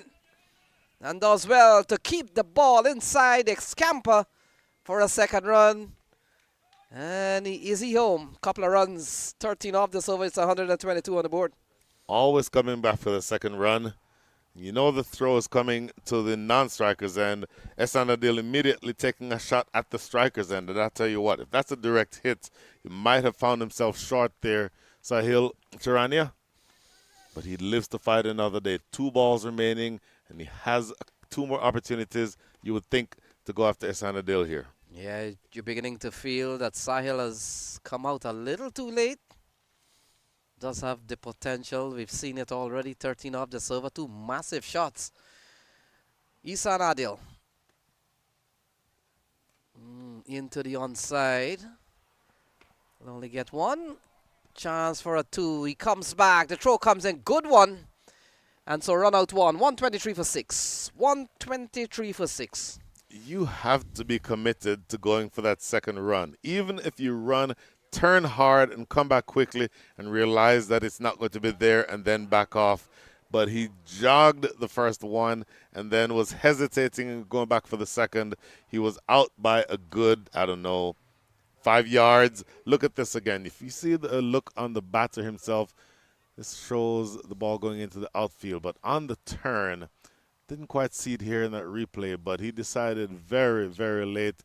Shan Jahangir with the easiest of runouts. He'd not even gotten in the shot yet, Sahil Charania. So that is going to be the end of him. A good little cameo toward the back end of the innings, but 1 ball remaining here in the innings, 122 for 6. Yeah, quick 14 from just 6 ball. And so we've got a final ball coming up here. New man on strike, is he? Yes, the new man will be on strike. Run out happened at that end. And this looks like Bolasetti, Geet Bolasetti. Here's the final ball. 123 for 6.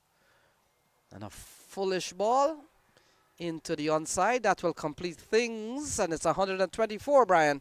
124 off 120 balls. 124 indeed. So you'll have, in fact, 124. You'll be looking to overhaul 125. 125, to be honest, is a lot further ahead than I thought they would have been at the end of the innings, or at the end of, let's say, the 11th or 12th over. A long way to go, but my goodness, you do have the opportunity to put something positive on the board here, Lenny. Yeah, we saw them bat quite slowly at the top of the order. Got up to 63 for 1. But then they lost a series of wickets. And look at that. VK Mahato, he was really good. 24 not out. But Sahil Charania, he came and in 6 ball turned things around with a quick 14. We saw Sundarshanam at the top of the order, along with Aaron Chenchu. A little bit slow at the top, but Brian, they put on 61 for the first wicket. 61 very valuable runs. Fell apart in the middle overs, but then made it back up again at the back end. So I think getting a lot further than I thought they would have. The bowlers, I think, were all very good. Maybe slightly with the exception in terms of an economy rate of Ehsan Adil. He's better as a bowler than an 8.3 economy rate would suggest. 3 wickets for Asif Mahmood, excellent. And Tejinder Singh, the part-time bowler, 2 wickets in 3 overs. Excellent stuff from him. So, very long way to go, but you get the sense that at the midpoint stage, even though it's not quite the 75-25 I said earlier, it's probably 63-37 at this stage in terms of who might win this match. Yeah, 124 posted by the Atlanta Force All-Stars.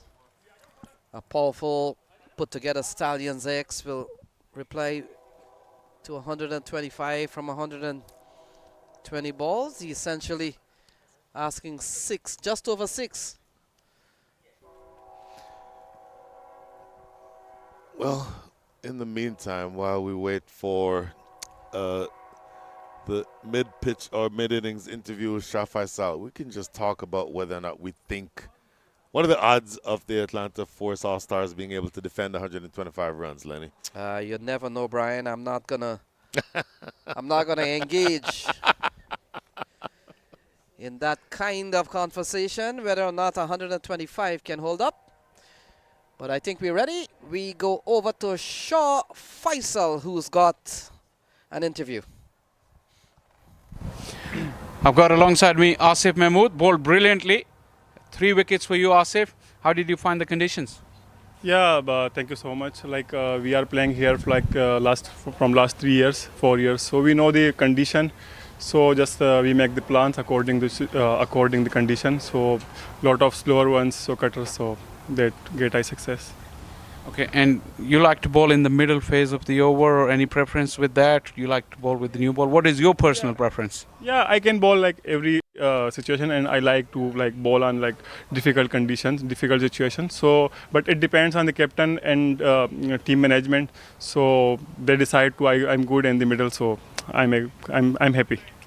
In the past, you have struggles with your fitness as well. Coming into this tournament, you had a season of minor league cricket. How you feel body-wise coming into this tournament? Yeah, I feel good now. Like we have our new trainer Zach. We are going to work with him. So I went to Australia before last 2 months. So I'm good now, and you can watch me. Yeah, you look good with the rhythm. Also, we know that you can hit a long ball as well. Probably the target is such you won't be expecting to go out and bat. Yeah, I think coach it depends on coach, but I'm ready. Thank you. You bowled very well. Thank you very much. Thank you. Go well, Asif. Back to you guys in the com box. Yeah, we've seen an impressive showing from the Stallions X team. They never allowed the Atlanta Force All-Stars to get away. And Brian, we saw the top of the order. While they did well to preserve the wicket, it was quite slow at the top. But we've seen some very good knock from Aaron Chenchu and Abhinav Sundarshanam. That was a good one. Straight down the ground. You always like to see them take the fast bowlers right back over their heads. And again, that opening partnership went for all of 63 runs, Lenny. So they were in business there for a while. But then wickets started to tumble. This was an excellent catch by Ehsan Adil, doffing the cap for good measure. Then Tajinder Singh chipping in with a couple of his own to have them under pressure. They were well and truly under pressure, 6 for 4. Yeah, Tajinder complemented the left arm spin pretty well. And it just goes to show the bowling order has a lot of variations. And Asif Mahmood came in and he picked up a couple of wickets along the way. So not only the spinners did the job, look at that. On the stumps, play and a miss. And wickets keep tumbling. Oh, you just heard from Asif Mahmood, excellent all-rounder. This is one that should have been taken, very frankly, but in the context of this game, don't know how much of a difference that would have made, Lenny. Yeah, we saw VK Mato and the others try to stave off some bit of respectability. Ehsan Adil was pretty good, but look at this. Charania was quite brutal into the onside. And then a massive 6-6 from him towards the end. So they rallied to go up to 124 in the end.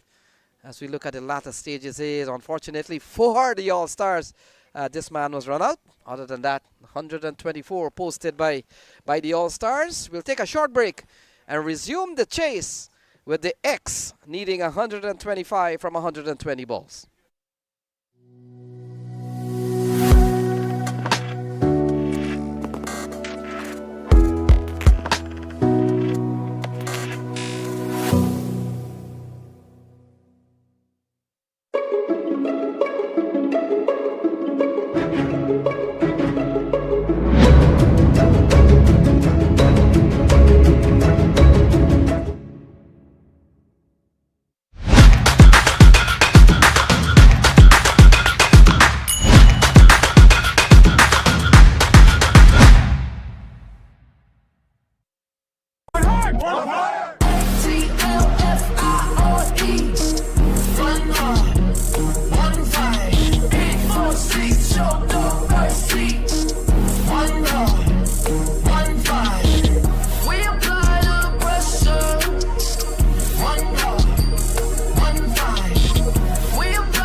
The annual Atlanta Open T20 tournament returns October 7th to 12th in Atlanta, Georgia.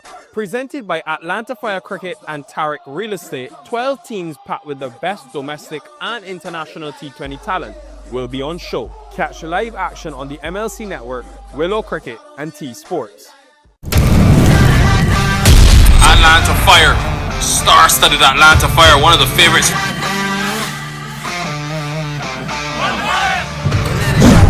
Man, indeed, but that one is smack.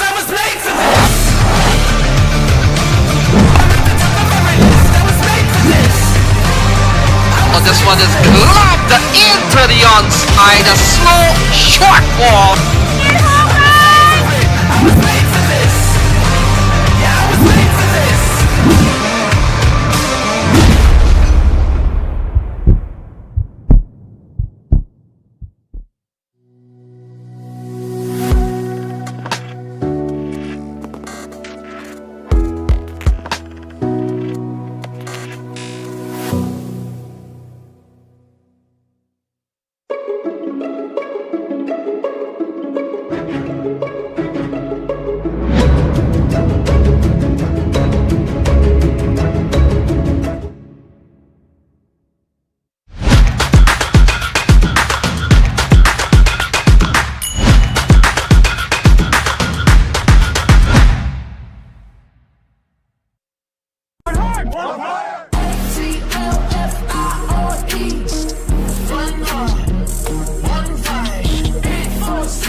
The annual Atlanta Open T20 tournament returns October 7th to 12th in Atlanta, Georgia.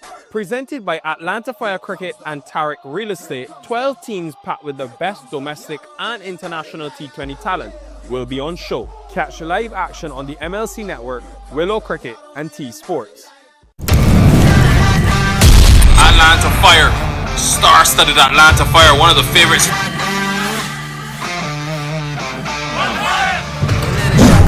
Man, indeed, but that one is smack.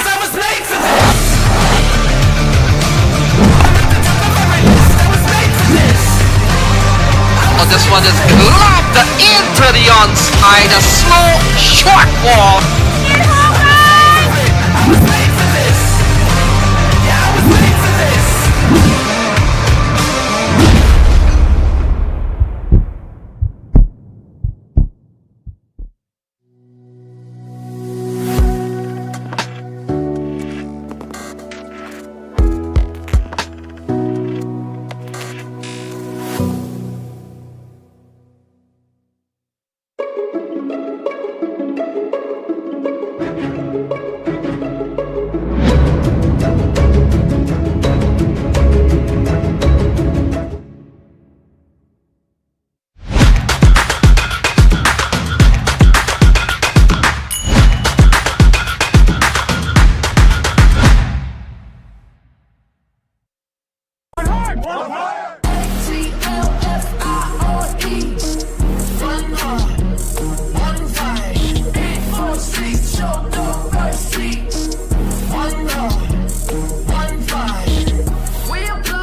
Atlanta Open T20 tournament returns October 7th to 12th in Atlanta, Georgia. Presented by Atlanta Fire Cricket and Tarek Real Estate, 12 teams packed with the best domestic and international T20 talent will be on show. Catch live action on the MLC Network, Willow Cricket and T Sports. Atlanta Fire, star-studded Atlanta Fire, one of the favorites.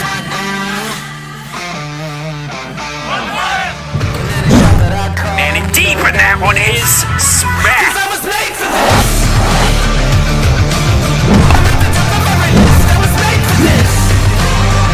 Oh, this one is lobbed into the onside. A slow, short ball.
The annual Atlanta Open T20 tournament returns October 7th to 12th in Atlanta, Georgia.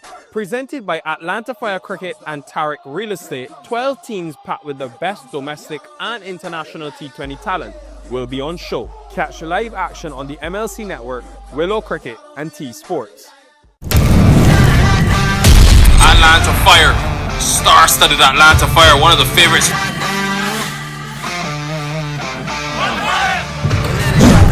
Man, indeed, but that one is smack.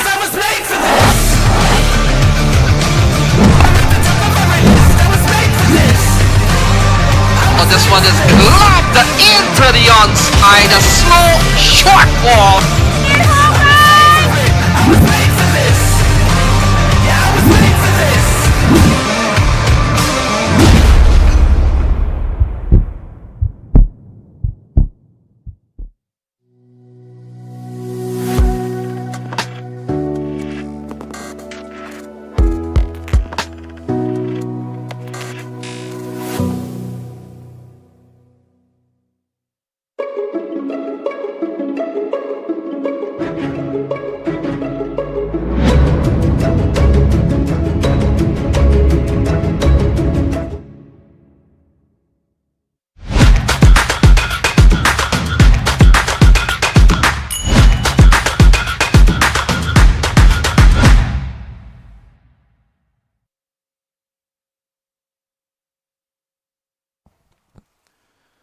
Welcome back to field number 1 at the Paramvera Sports Complex, Rydell, Georgia. Stallions X need to see whether or not they can overhaul a target of 125. Shah Faisal, is that doable? Well, looking at the strength and depth of the Stallion X, they'll be very disappointed if they don't get there, and they'll be still disappointed if they didn't get to do it in good time as well. But this is cricket. Cricket is a funny game. We all know that anything can happen. But on the face of it, I think Stallion X should go past this target with relative ease. Now, the man with the ball in hand is somebody who is very near and dear to the hearts of this entire commentary area. I see Mom smiling. I see Dad trying to act like he's not looking. Liam Mamchan with the ball in hand, about to open the bowling from the northern end, bowling to Cheyenne Jahangir. just trying to figure out if Dad is nervous. Or Of anything. course he's nervous. Where's the heartbeat monitor? Vinod Mamchan. You've seen Mom as well. Mom looks more confident. I tell you what, it's not going to be an easy matchup. Shayan Jahangir is a big game player. You saw him along with Sharad Lumba at the non-strikers end. Shayan Jahangir scored heavily in the recently completed minor league tournament. 2 centuries that I personally witnessed in Grand Prairie, and he does not like to be tied down. He likes to dictate things at the top of the order, and he has the added responsibility of being captain. Maybe he wants to get his team off to a fast start here. Yeah, but the conditions here are a bit different to From Grand Prairie. This is true. I will fully admit that, yes. Grand Prairie is one of the best pitches to bat on in the country. We saw that evidence even in the ICC World Cup as well. Here's Liam Mamchan. Hammered away in the air. Shayan Jahangir thinks he has 4 runs to start with, and he does. In that kind of form, Shayan Jahangir, you don't want to give width to him. Liam Mamchan guilty of doing that. He has chance to recover though. But have a look at that, how far wide that ball was. Yeah, he'll want to get that ball close to the off stump. But let me highlight the fact that Liam Mamchan was out of action for a while with a serious, I believe, knee injury. This is the first that I've seen him bowl since that injury, and he looks to be in really good shape here running in. Overcorrection there going down the leg side. Yeah, he made sure this time he won't give any room to Shayan Jahangir. Talking about that stroke though, that was incredible because Shayan's weight was still onto that front foot. Mm-hmm. Didn't rock back like you would suggest to of that line and length delivery. So an interesting field, long on and backward square leg. So you're expecting the line to be at Shayan Jahangir's body. Hammered, well stopped in the covers. So with that field, Shah Faisal, you don't want anything outside off stump. Yeah, that's true. And Shayan, to his credit also, is staying inside the line of the ball, trying to open up that offside. He's seen the field as well, so he's read the plot that Liam would be looking to angle the ball in and cramp him. He doesn't want that front foot to come in the way, so he can allow that free swing of the bat through the offside.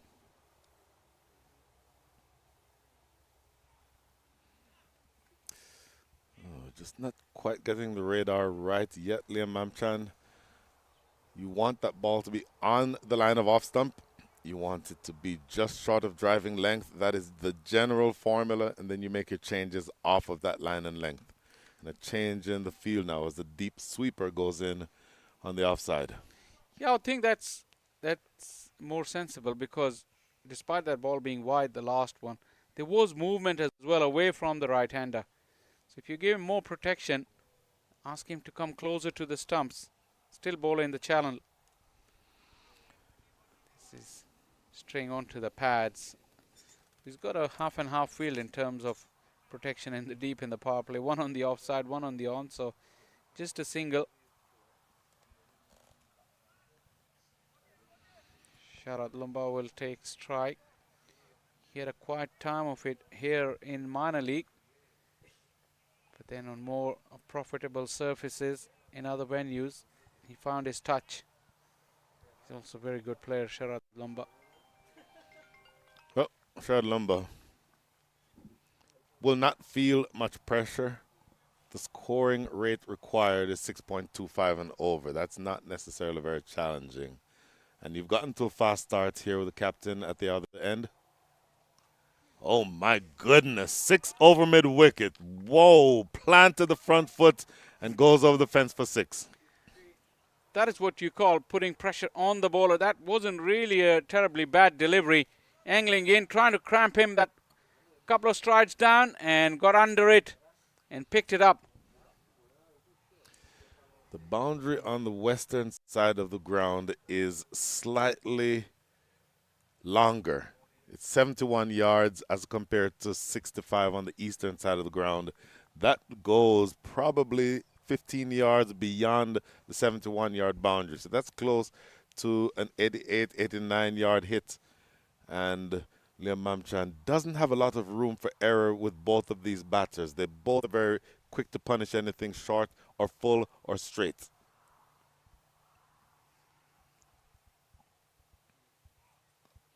Much better. That is the line and the length that he needs to bowl. Yeah, that is spot on.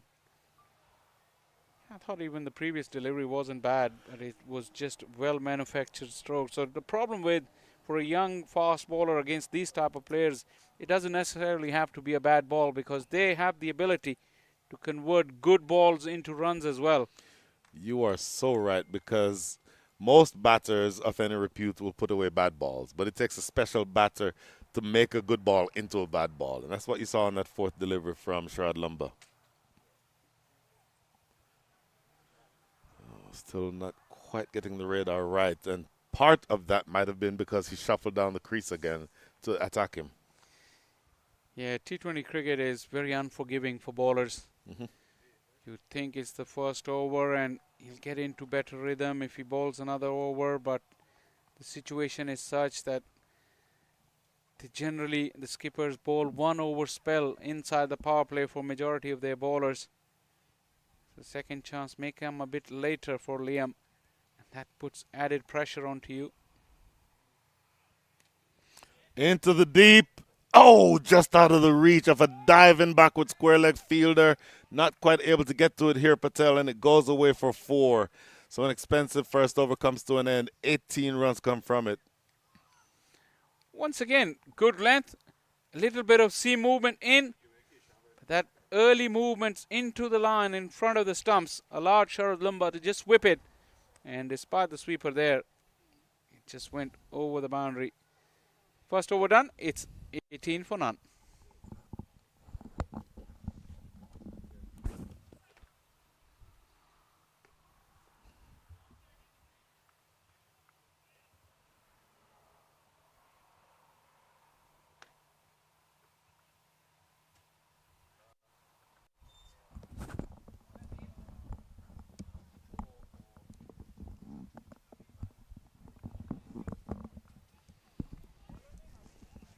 Well, Avik Dixit will be bowling a bit of spin. You've seen the combination of spin and pace used a lot in this tournament so far, Shafasal. And Avik Dixit joining the party in terms of slow orthodox bowling to these two powerful right-handers. Yeah, left arm spin has done well throughout the day. Even in the power play with the newer ball. Slip in place. It's important to see because in the power play you need to be on top of your skills. So look at the field that is set for the right-handers. 2 right-handed batters. There's a deep extra cover and there's a long off. Notably, mid-on is inside the circle. And so you're trying to tempt mid-on or tempt the batter to hit over mid-on. In doing so, he'd be hitting against the spin. And so that's why you bring the left armer on to bowl inside the power play to see if you can induce a rash shot from both of these right-handed batters. Also the point I was making, the left arm spinners, the most of them who bowl inside the power play, they have a good arm ball as well, coming in to the right-handers. To have that variation. Unfortunately, if you don't have a lot of runs to defend, Shafai Salah, but the last thing you want to do is have a lot of extras. 4 wides and also far in the 8 legal deliveries bowled. In fact, 7 legal deliveries bowled in this innings.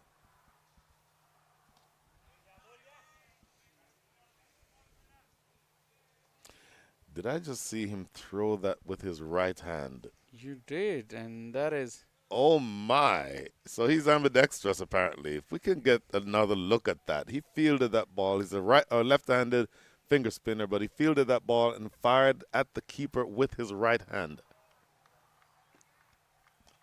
Hammered just over the top of mid-on, and it will go for 4. The inside power play not easy for the youngster against 2 very good players. Although it was aerial, mid-on was up in the ring. It went just probably fingertips it over the bar. Boundaries keep coming. It's a good start for the Stallion X. Couldn't get under to get more elevation. Tell you what, that's a good delivery. It's a good comeback. Extra bounce. In fact, I saw the umpires just signal. So a couple of runs, make that a couple of dots after that 4. You want to see them eat into this chase as much as possible. Make the game stretch all the way as deep as you can. Yes, it's a very strong batting side. That's fired down the leg side. That will not help. In fact, it might go close to the boundary, just stopping short. But they'll run 2, so 3 wides in addition to the runs that you've conceded so far. You don't need any more of those. Yeah, that's not a good start with the ball for the Atlanta Force. Not defending a huge total.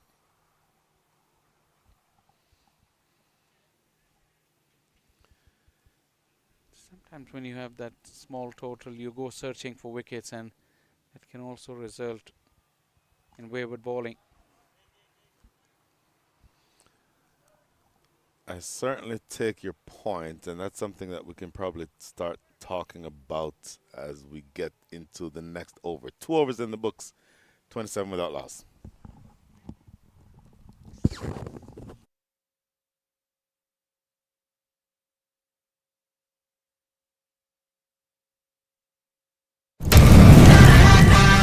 Atlanta Fire.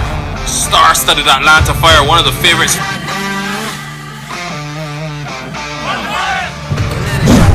Man in deep, and that one is smack.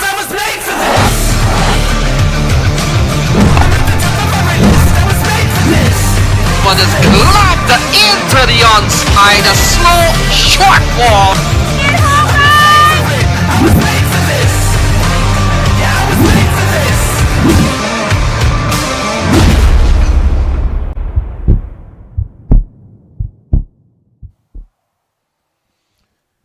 So you don't have a lot of runs to play with. 27 runs after 2 overs, defending 125 is not exactly what you want.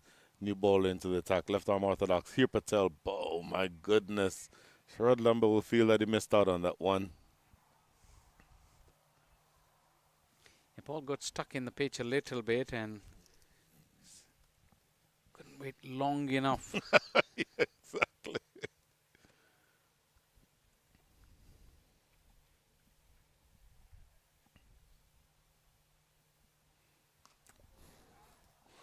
Well, that's what I believe he was trying to do with the first delivery. Got away with the first one here, Patel. This one is put away for 4. Slightly short, angling in, and picked the length up very quickly. That's the key.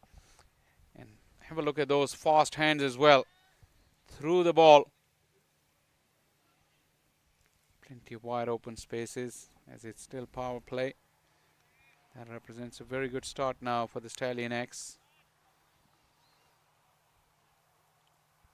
Well, you are 14 deliveries into this innings and already have 25% of the runs needed for victory. Play it through the offside. Should be a couple of runs. Don't think it will have the legs to get all the way to the rope. They jog 2. They come back for the 3rd. That's Cheyenne Jahangir's call. And good running between the wickets for the captain. Yeah, Cheyenne hasn't had much of the strike after those first 4 deliveries, so he ran the 3rd one hard. He wants piece of the action. This is peculiar things that the batters will do, I can tell you, Brian. Hogging the strike is one of the things that real good batters tend to manipulate that.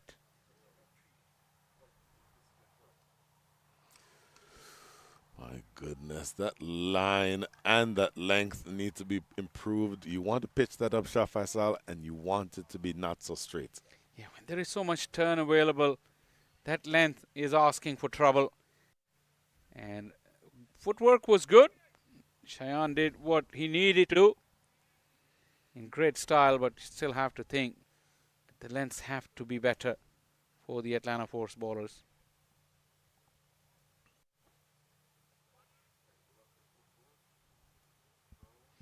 That's much better. Maybe a touch too wide, but that length is the one that you want. Yeah, we've seen the least amount of spin in this innings from spinners compared to what we've seen throughout the day, even with the new ball. That also represents that the bowlers are a bit tense. They're not giving it the rip that they normally would. That is the pressure of the situation. It gets your body stiffen up and tight shoulders. It's another expensive over has come to an end. 39 for none after 3.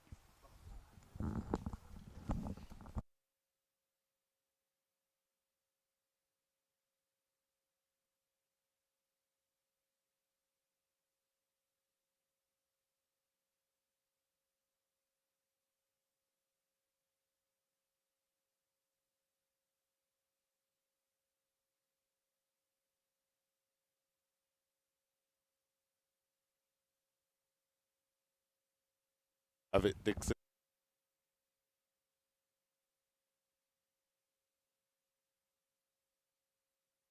A bit expensive, 9 runs, but from those 9, you had 3 wides. That is powered away into no man's land. This game, Shah Faisal, will not keep going if these bowlers don't pitch up the ball. Yeah, once again short, although the line wasn't too bad. But look at how Cheyenne walked right across his stumps and dragged it from way outside the off stump into empty spaces on the onside. That is good proactive batting. Have a look at how he comes right across and then another step across. Yes. To just drag it. That is good batting. Well, you have in the deep, long off, as Ridwan Palash, and you have deep extra cover. Acres of room out there if you want to score big, but you have to make them play your good balls, Shah Faisal. Yeah, absolutely.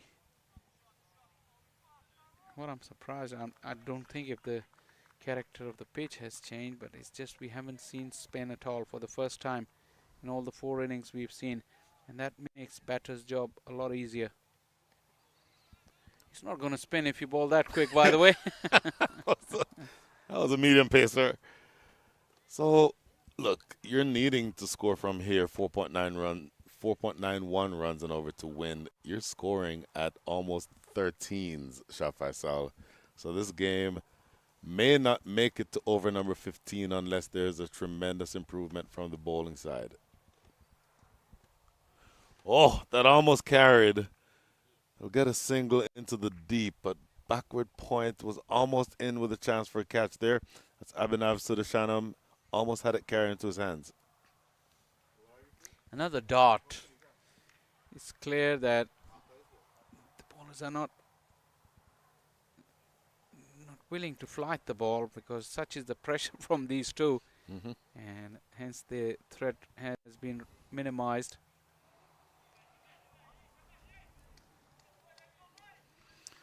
Well, the last couple have been good. In fact, this over, take away the long hop to start the over, you've only conceded 2 runs in the over. This one is going to be wide, and that continues to be an area of concern. Yeah, they're under immense pressure. It's obvious. Probably in another situation, these bowlers will be executing their skills much better. Not to be today. Another wide. So, I tell you, that is off camera, the great Stephen Taylor walking by. Just won the championship in the minor leagues the other day. And I will tell you that is played into the offside for a dot. That is yet another expensive over. 8 runs coming from it, though, believe it or not, the least expensive over in the inning so far. After 4, 47 without loss. The annual Atlanta Open T20 tournament returns October 7th to 12th in Atlanta, Georgia. Presented by Atlanta Fire Cricket and Tariq Real Estate, 12 teams packed with the best domestic and international T20 talent will be on show. Catch live action on the MLC Network, Willow Cricket and T Sports.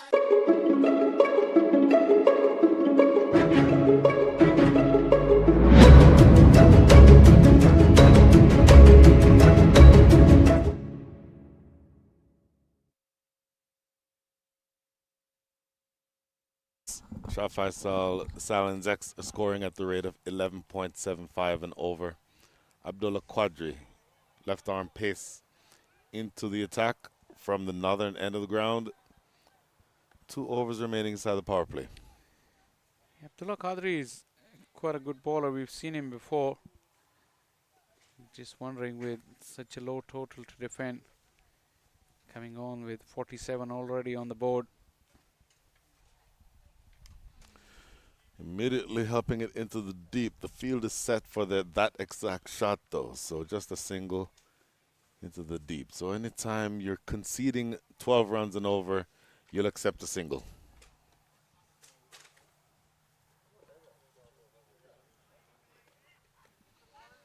There in the shot, you see Stephen Taylor. I mentioned he won the championship.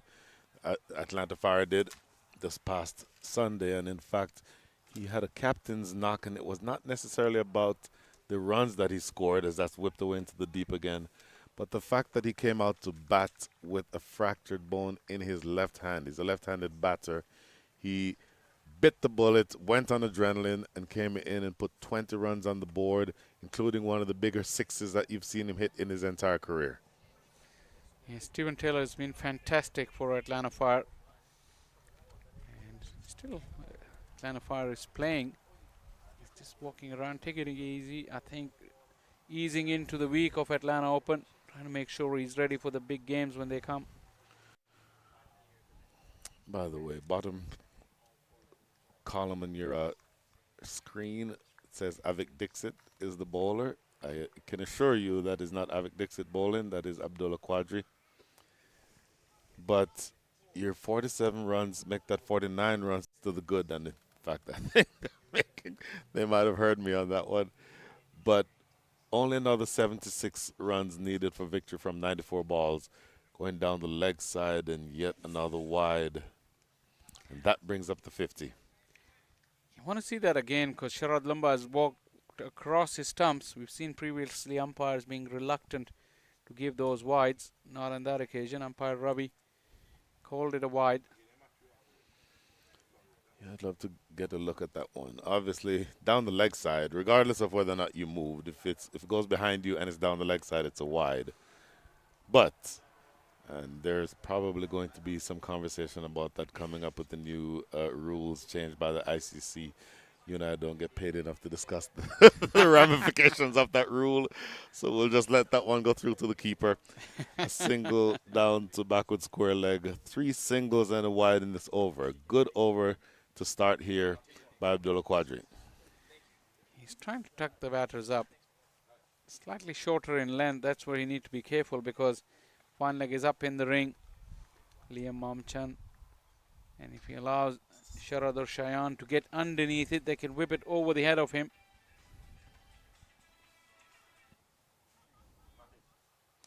Oh my goodness.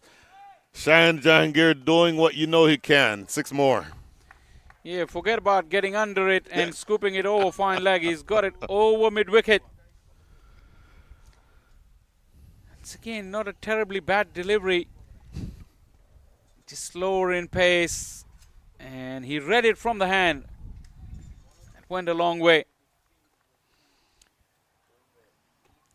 Well, earlier I said this game may not make it to the 18th over. At this rate, you're almost halfway there and you're still inside the power play. To me, that translates to this game being finished in the 13th or 14th over unless you start taking wickets. Have to get rid of this opening pair. 57 runs is what they've put together so far. You said 18 overs. I don't think it's going to last 16.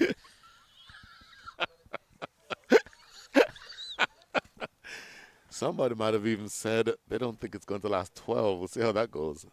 Now, one or two other smart people in the area said 18. We'll see how far that goes. Sliced away for 4 more.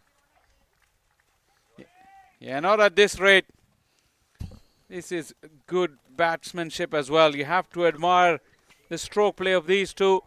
They probably looked at most ease of all the 4 innings, these two.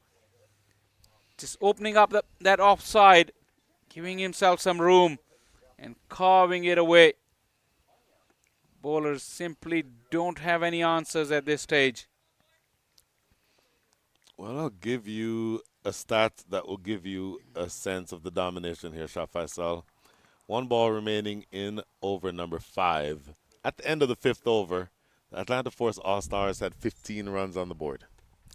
4 times that many runs is what you have here. This is again going down the leg side, and you are now almost exactly at the halfway stage in terms of runs needed. You have 62 on the board. You need 63 more to win. Wow, this is a whirlwind start. The bowlers really don't know what to do. If Liam went for 18, Abdullah Qadri is going for 15. Faring not much better with 1 to go. And the way he's bowling, he's looking to hide the ball from Cheyenne. In scintillating touch. Over extra cover. Will this have the legs? It may just have the legs, Shah Faisal. Another expensive over comes to an end. 19, the most expensive over in the innings, comes to a close at the end of over number 5, 66 without loss. I think it's me off according to the schedule, but if you want to take it off, you can. You have to come back after 5. So I'll take it. Yeah.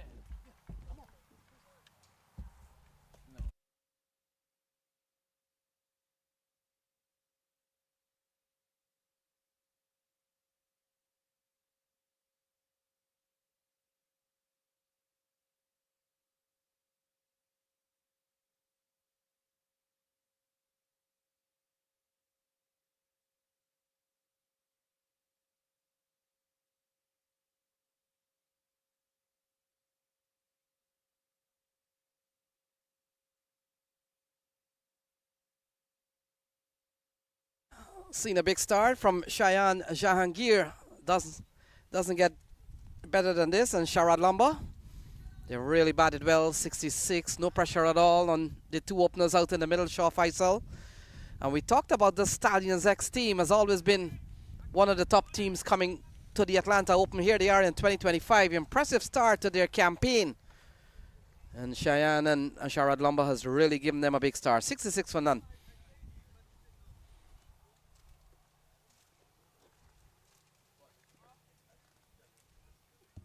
So 5 overs gone. They're going at they're going over 13 runs and over. It could be another bowling change here. We've seen.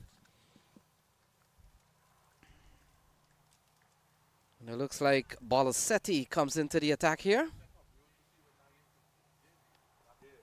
And Geet Balasetti given the ball here. Shah Faisal, 59 to win from 90 balls. If 90 ball has any relevance. Welcome back. Thank you very much.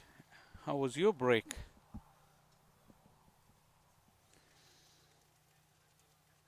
Yeah, it was good. Down the leg side, a very loose delivery here from Balasetti. And look at that, gone away for 4, 70 on the board. Yes, the runs are just flowing. Last over before power play. This clearly is the biggest power play on this field 1, though. We've seen some big totals right behind us at field 2, which is generally a fast scoring ground. But this one, these two, and also if you look, interesting thing, me and Brian were talking about it. Cheyenne Jahangir at one stage had only played 4 deliveries, with Lamba had played quite a lot. And now, even share of strike, 16 and 15 deliveries respectively. Yeah, we've seen a dominating display from 2 of the best in the business. And Shah Faisal, when you look at the U.S. national team, well, pulled away over square leg, will run away again. A fielder does well to keep the ball to only 2, but in perspective, when you look at the U.S. national team, Andres House, Monarch Patel, Cheyenne Jahangir, top of the order. Probably those 3 that I called, they're probably 3 of the best batsmen in this country today.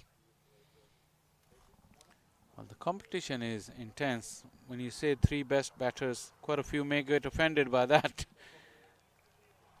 To mention Unmuk Chand, who's having a resurgence this year in minor league championship, and getting signed up for big contracts right around the world on Mukchan. So is Andres Ghost, by the way.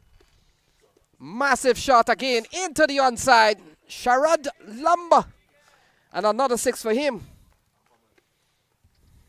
Yeah, magnificent strike. The bowlers are clueless here.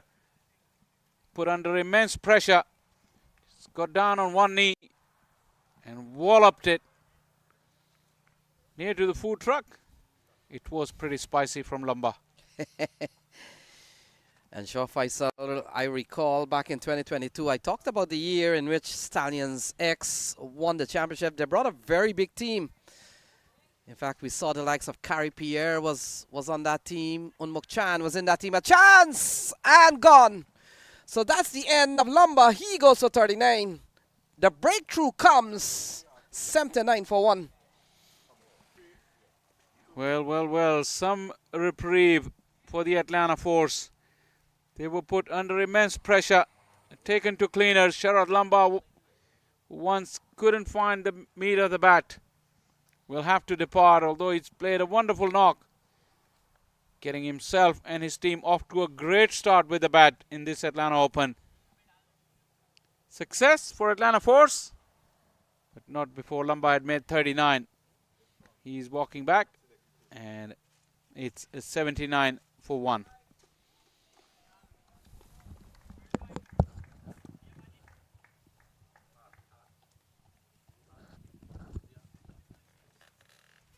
Usman Khan.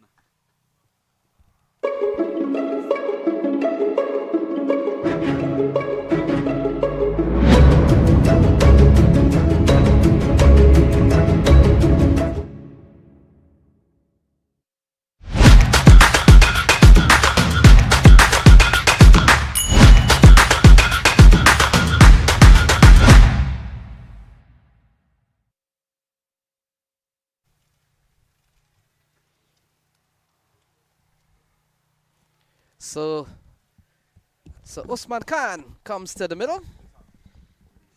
And that will complete a successful over, 79 for 1.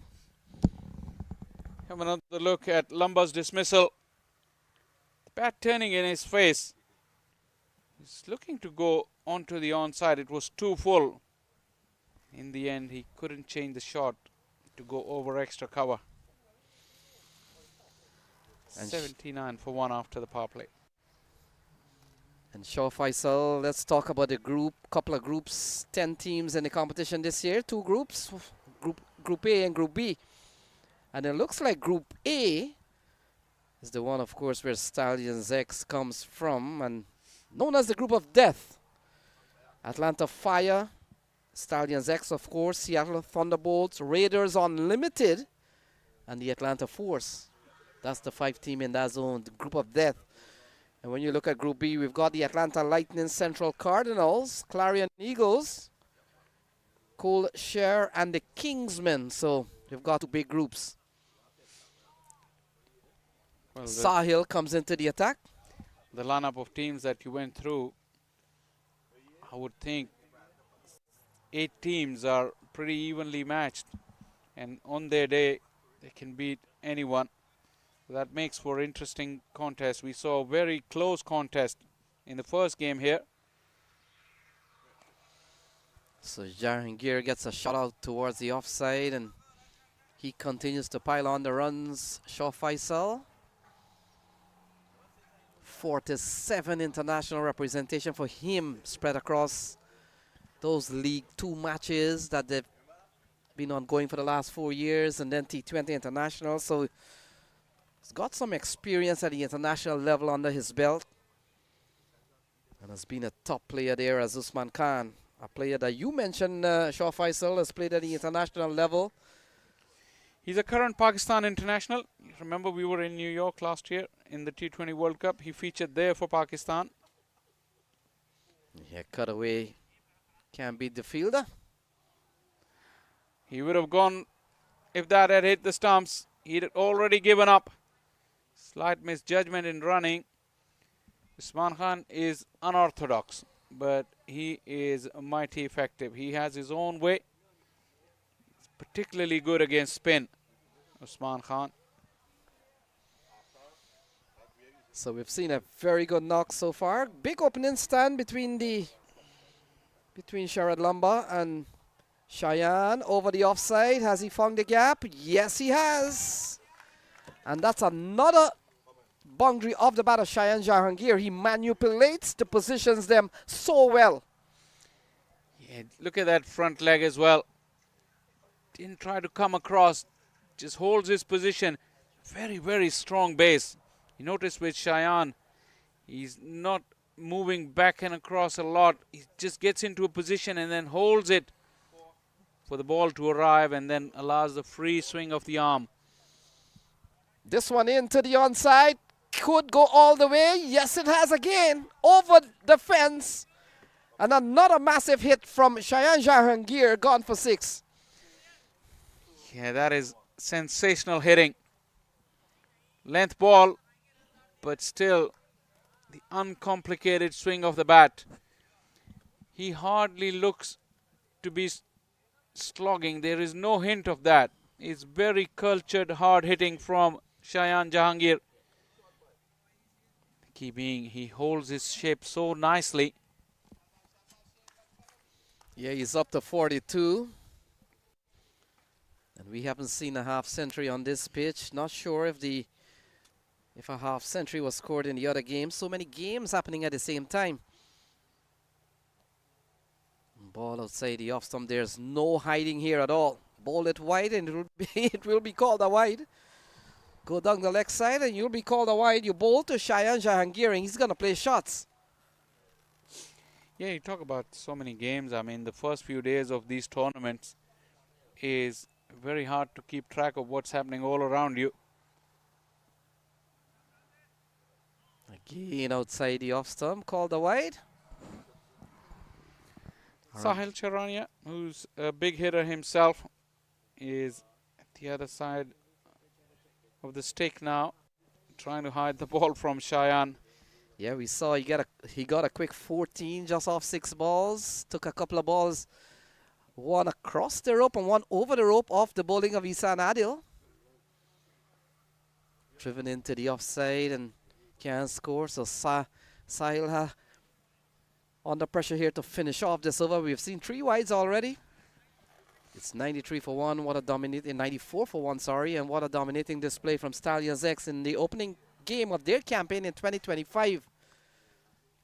And we talked about a team that has won at the Atlanta Open already, so that has to count for something. Yeah, solid as ever. So that will probably complete the 7th over. It took a while. And after 7, it's 94 for the loss of 1.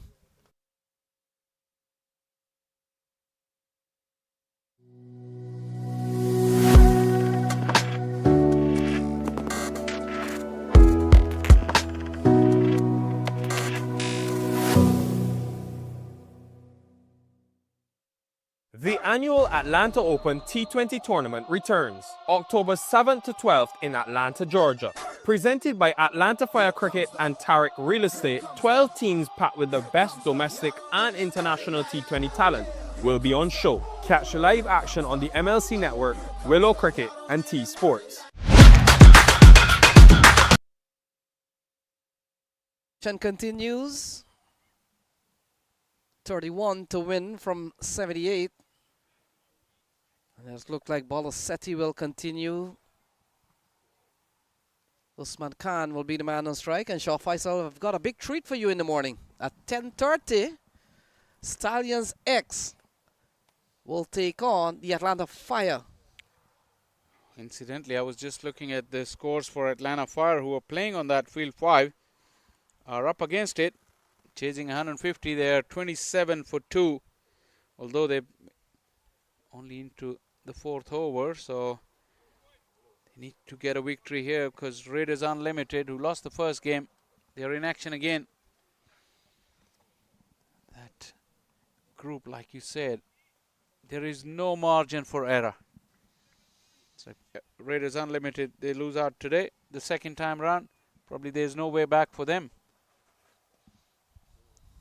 So ball worked into the onside, and Shah Faisal, the Atlanta Fire, a couple of days ago, They're the new champs of the Minor League Cricket Championship in 2025.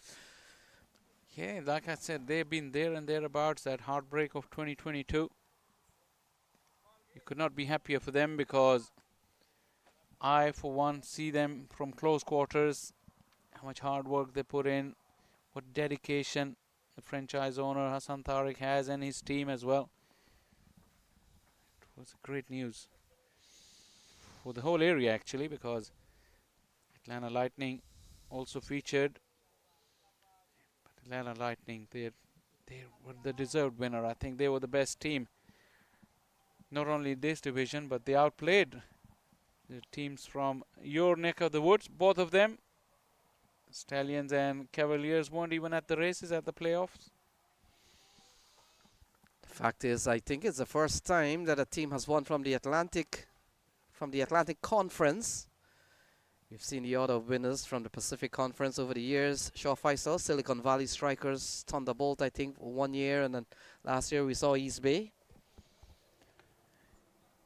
Yeah, so that.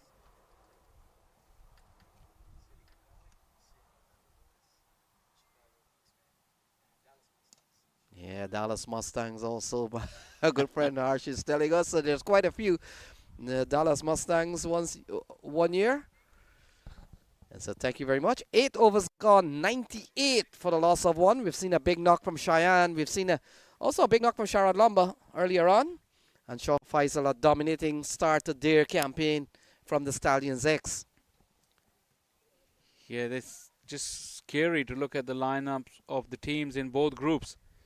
And come the knockout stages, we may have some cracking games. Just hope the weather stays.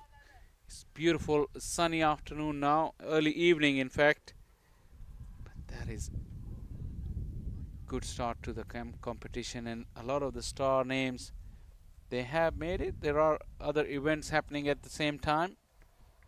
At one point there was a risk that some of the talent maybe lost out to other events, but it's full strength rosters here at the Atlanta Open. Shayan Jahangir and Usman Khan. Yeah, we talked about a 5-team group. These games, they come fast. Early wins are very important. And you get the feeling the Stallions X will have a good kickoff in their opening game. A slashing shot into the offside. Fielder comes in, takes a catch. And that's the end of Usman Khan. 99 for 2. He was looking to go big. Usman is the kind of player, he's not going to waste time. Just got under it and went straight to that fielder at square point and taken. That's good bit of success for Sahil Charania. He bowled it wide enough for Usman to get control of that shot. In the end, he was reaching out and couldn't find the middle of the bat. Walks back for 3. It's a 99 for 2.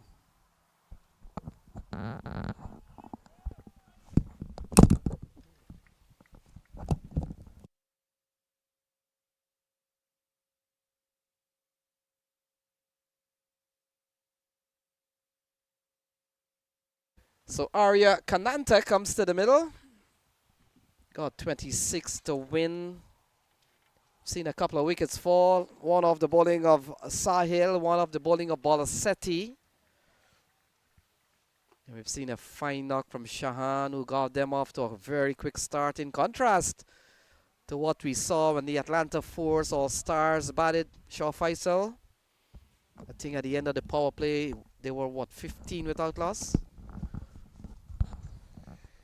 So Sahil has picked up 1. Will come into bowl to the young man, Kananta. He goes big. Ball number 1. And it goes through to the keeper, Aryan Chanchu. Well. That's some adventure shown by the youngster. That is the kind of confidence that rubs through when your seniors are hitting it so well and you're in a dominant position as a team. When the youngsters, they want to experiment. So another wide. Let's look at the extras columns. Been a high one. 15 so far. At a time in which you're just defending 125 Shaw Faisal, you can't afford 15 extras. Wides have total 14. And again, ball outside the off stump, so Sahil has lost the plot. He has. I think the obvious plan is to bowl wider and hit it, bowl it away from the hitting arc.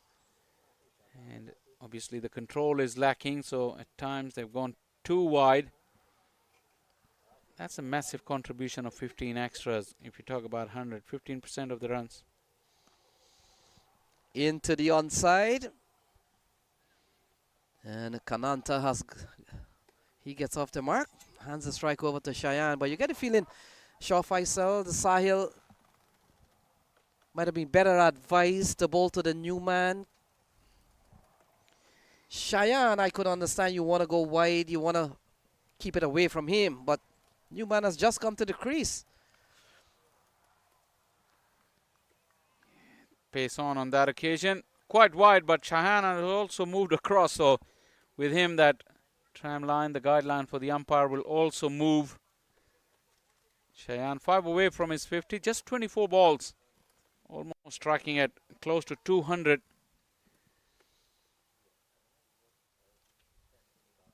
Yeah, that is too wide, but still the umpire thinks it is fair and over comes to an end. 9 done. It is 102 for 2.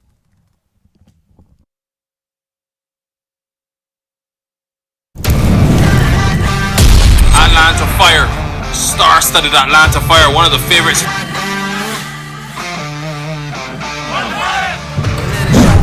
Man in deep, and that one is smack.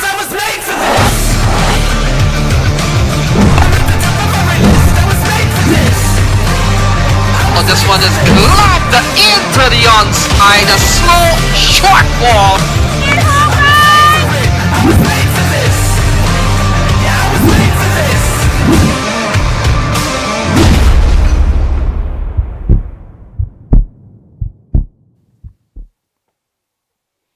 So Geet Bolasetti will continue. They need 23 to win. Arya Kananta, the man on strike. Yeah, he goes reverse, beats the keeper, and he runs down towards the deep area, and they come back for a couple.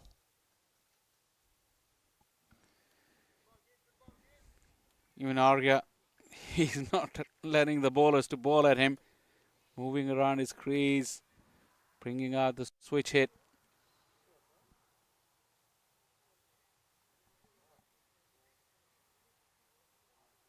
Yeah, through the offside, and it will run away for 4. He's been looking to play a big shot, and out comes 1.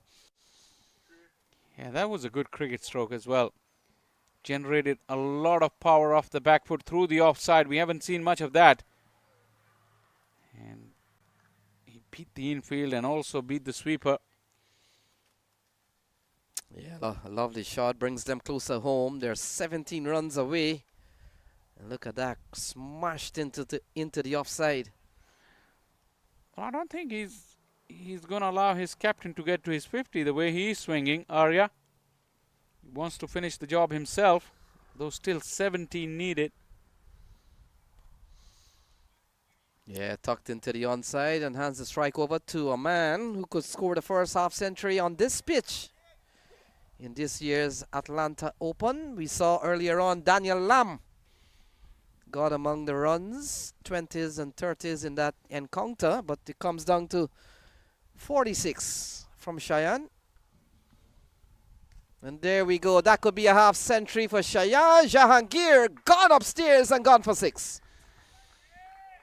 The look of disdain on that fielder who took a couple of steps back and he thought he was in action. But immediately he dropped his head. And that was a sign that it was hit far too well for him to be anywhere close to it. Half century for Cheyenne Jahangir. The skipper leading from the front has really set the stage ablaze here at the Paramveer Sports Complex. It's opening day of Atlanta Fire plenty of fireworks from the bat of Cheyenne Jahangir. Well played. So ball down the ground, straight as you like. Fielder does well. And they come back for a couple of runs. So 10 gone. And after 10, it's 117 for 2. They need 8 to win. 117 for the loss of 2.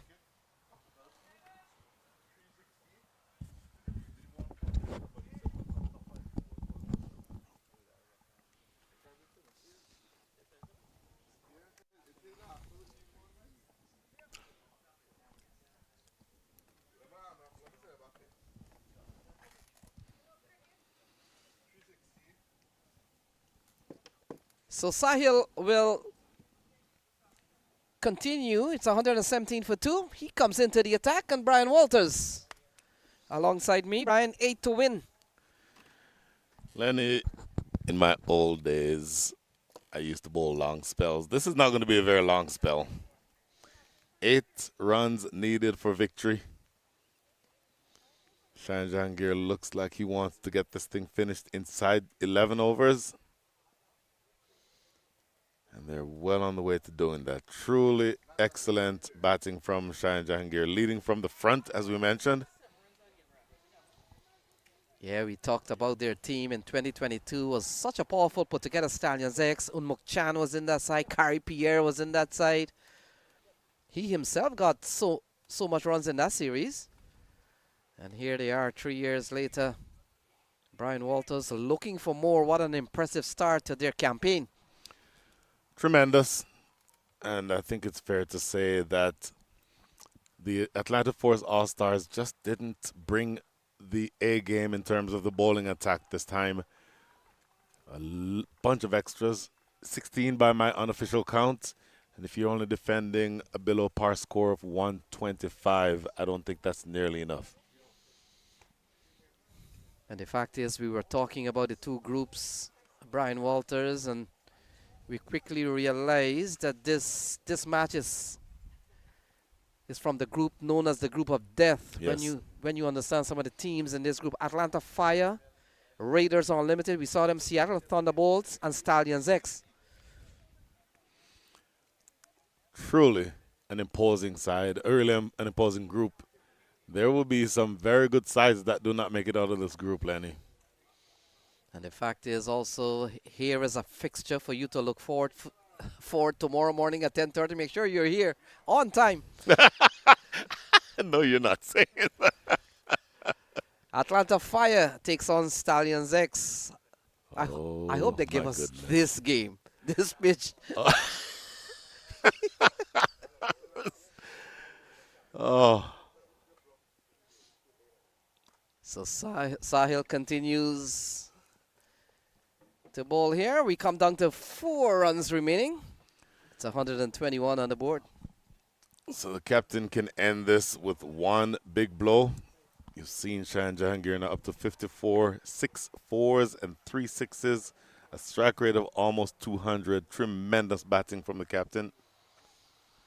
Yeah, we saw also a good knock from Sharad Lamba. They put on 79 for the first wicket. Was always going to be an imposing reply against this team. And now we look forward for their second game, which happens tomorrow morning. It's going to be a big encounter with the Atlanta Fire.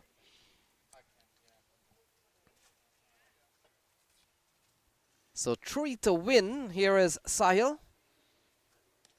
The ball that works into the onside, and they go through for 1. I think Cheyenne is allowing the young man, Arya Kananta, to maybe bring it home.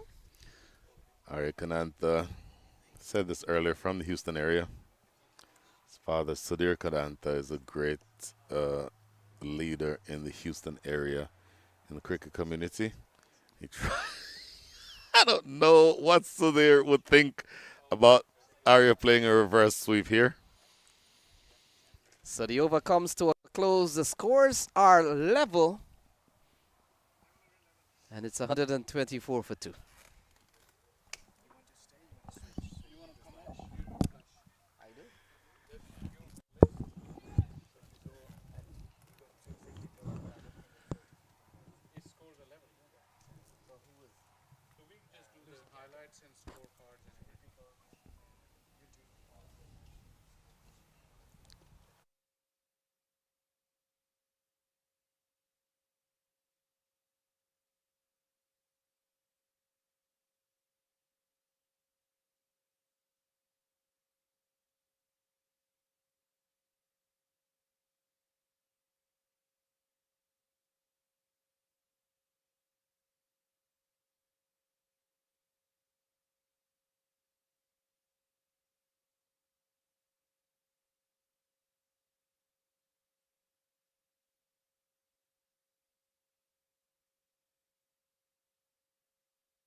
was the winning moment as well.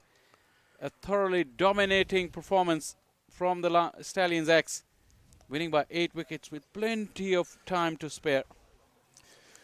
Plenty of time to spare indeed.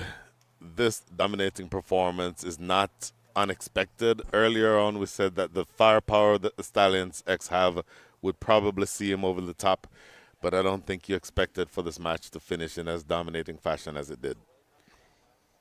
Yeah, indeed. But that is an early statement from the Stallions X as well. Like when he was mentioning, they're one of the previous winners. So on the very first day of the tournament, they have made a statement. On the other hand, last year's defending champion, they lost their first game. So things can be really interesting getting into day 2, 3, and 4, because there is a very, very strong lineup of teams here throughout both the groups. Oh my goodness, yes. So, well, it's a really picturesque scene in the background, isn't it? For you live here, Shah Faisal. What mountain range are we looking at there? My geography is not that good. Anyway, while you get the answer to that question, I will say that the Stallions X, on paper, are a very strong side, and they proved that their performance on the field matches the expectations that you'd get. Look at the batting card. Look at the very top of that batting card. Shan Jangir, 55 from 29, 6 4s, 3 6s. Sharad Lumba, fast start, almost a strike rate of 200, 39 from 20. And Arik Anantha, he basically was out there for happy hour. No pressure whatsoever under those circumstances. Finishes up with 13. 18 extras, Shah Faisal. You don't win very many matches defending 125 when you have 18 extras. Yeah, absolutely. Well, it wasn't easy for the Atlanta Force All-Stars. Their bowlers came under some heavy punishment from the get-go. No success whatsoever to begin with. A couple of wickets did come their way. One for Bolisetti and one for Sahil Charania himself. But the gulf of quality, class and experience, just way too much. As we're about to get ready. Yeah, until we get ready there, we go right now. In fact, we'll be going shortly to Lenny Chaibar for his interview. So I'm with Sahil Charania. Sahil, a tough day at the office for you. Things didn't go well. What went wrong? I think just in the beginning, the dots in the power play really added up. And I wish, there were more singles taken.